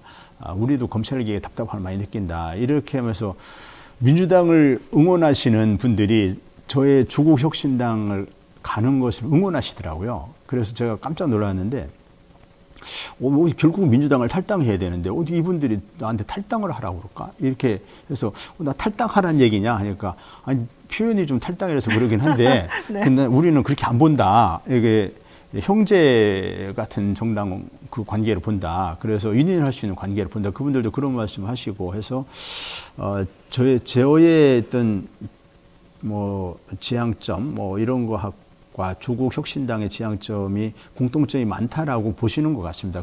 또 언론에 계신 분들도 저한테 뭐 사실 제가 불출마 선언했으면 예컨대 새로운 미래 뭐 또 뭐가 있나 모르겠는데 뭐 이런 등등의 여러 선택지가 있을 수 있지 않습니까? 다른 정당을 간다면 물론 저는 불출마 선언하면서 백의종군 하겠다라고 했었지 뭐 탈당하겠다는 얘기를 한 적이 없습니다. 그런데 그 저한테 향후 진로 선택이 어떻게 되냐면서 그냥 묻는 것은 오로지 조국혁신당을 묻더라고요. 네. 그래서 그 조국혁신당과 저가 이제 일치되는 뭐 이런 가치, 지향점 이런 것이 많이 있다고 생각하시기 때문에 그런 거 아닌가. 알겠습니다. 그 국민의힘 얘기 잠깐 하겠습니다. 그 80% 정도 이제 공천 관련해서 후보가 확정이 됐다고 하는데요. 뭐 많은 얘기들이 있었습니다만은 민주당의 공천과 비교해 보면 좀 어떻습니까?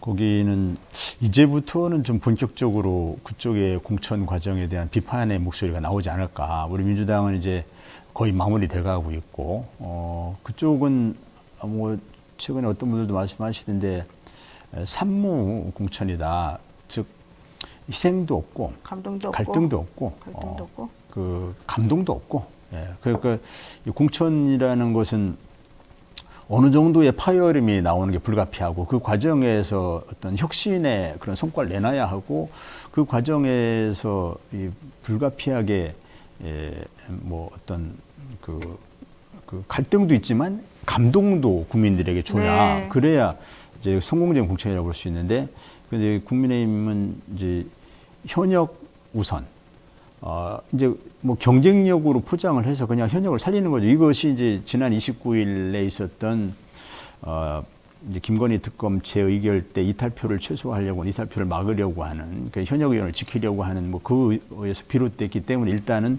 현역 의원을 컷오프를 안 시키고 이제 막아놨죠. 근데 이제 그게 끝났기 때문에 현역 의원들 탈락을 안 시키고서는 이게 공천할 수가 없고 이미 뭐 현역 의원 아니지만 뭐 분신 소동도 있고 뭐 이런 네. 소란이 있었거든요. 또 그 국민의힘은 그 한동훈 위원장하고 윤재욱 원내대표가 당 기여도 평가에서 15점인가 줄 수 있는 뭐 이런 게 아주 네. 이 평가 재량이 좀 많았어요. 기준에서 이렇게 있더라고요. 그러니까 거기에서 사실 15점 가지고 정성평가를 해서 0점 줄 수도 있고 15점 줄 수도 있으면 등수를 뭐 완전히 그 꼴찌를 1등으로 만들고 1등을 꼴찌로 만들 수 있지 않습니까? 뭐 서너 명을 놓고 이렇게 지역구 서너 명을 놓고 15점 가지고 얼마든지 1등 꼴찌로 꼴찌 1등으로 바꿀 수 있기 때문에 사실상 이제 한동훈 위원장 또 윤재욱 원내대표가 정성평가를 통해서 좌지우지할 수 있는 상황이 됐는데 그 과정에서 이제 얼마나 물갈이, 특히 영남 물갈이, 그 다음에 강남권 물갈이 등 이런 물갈이를 얼마나 해낼 수 있느냐. 네. 이것을 제대로 안 해내면 아무런 감동이 없는 뭐 현역 의원 그대로 공천하려면 그게 무슨 그 공천 심사냐. 그리고 기득권 유지라고 하는 하나도 변한 게 없는 국민의힘이라는 그런 이제 비판에 직면하기 때문에 부득이 이제 일부 물갈이를 하려고 할 거고 거기에서 파열음이 나올 수밖에 없지 않을까 저는 그렇게 보고 있습니다. 네, 알겠습니다. 네, 오랜만에 만나뵈가지고 듣고 싶은 얘기가 많았는데 또 시간이 벌써 다 지나가 버렸네요.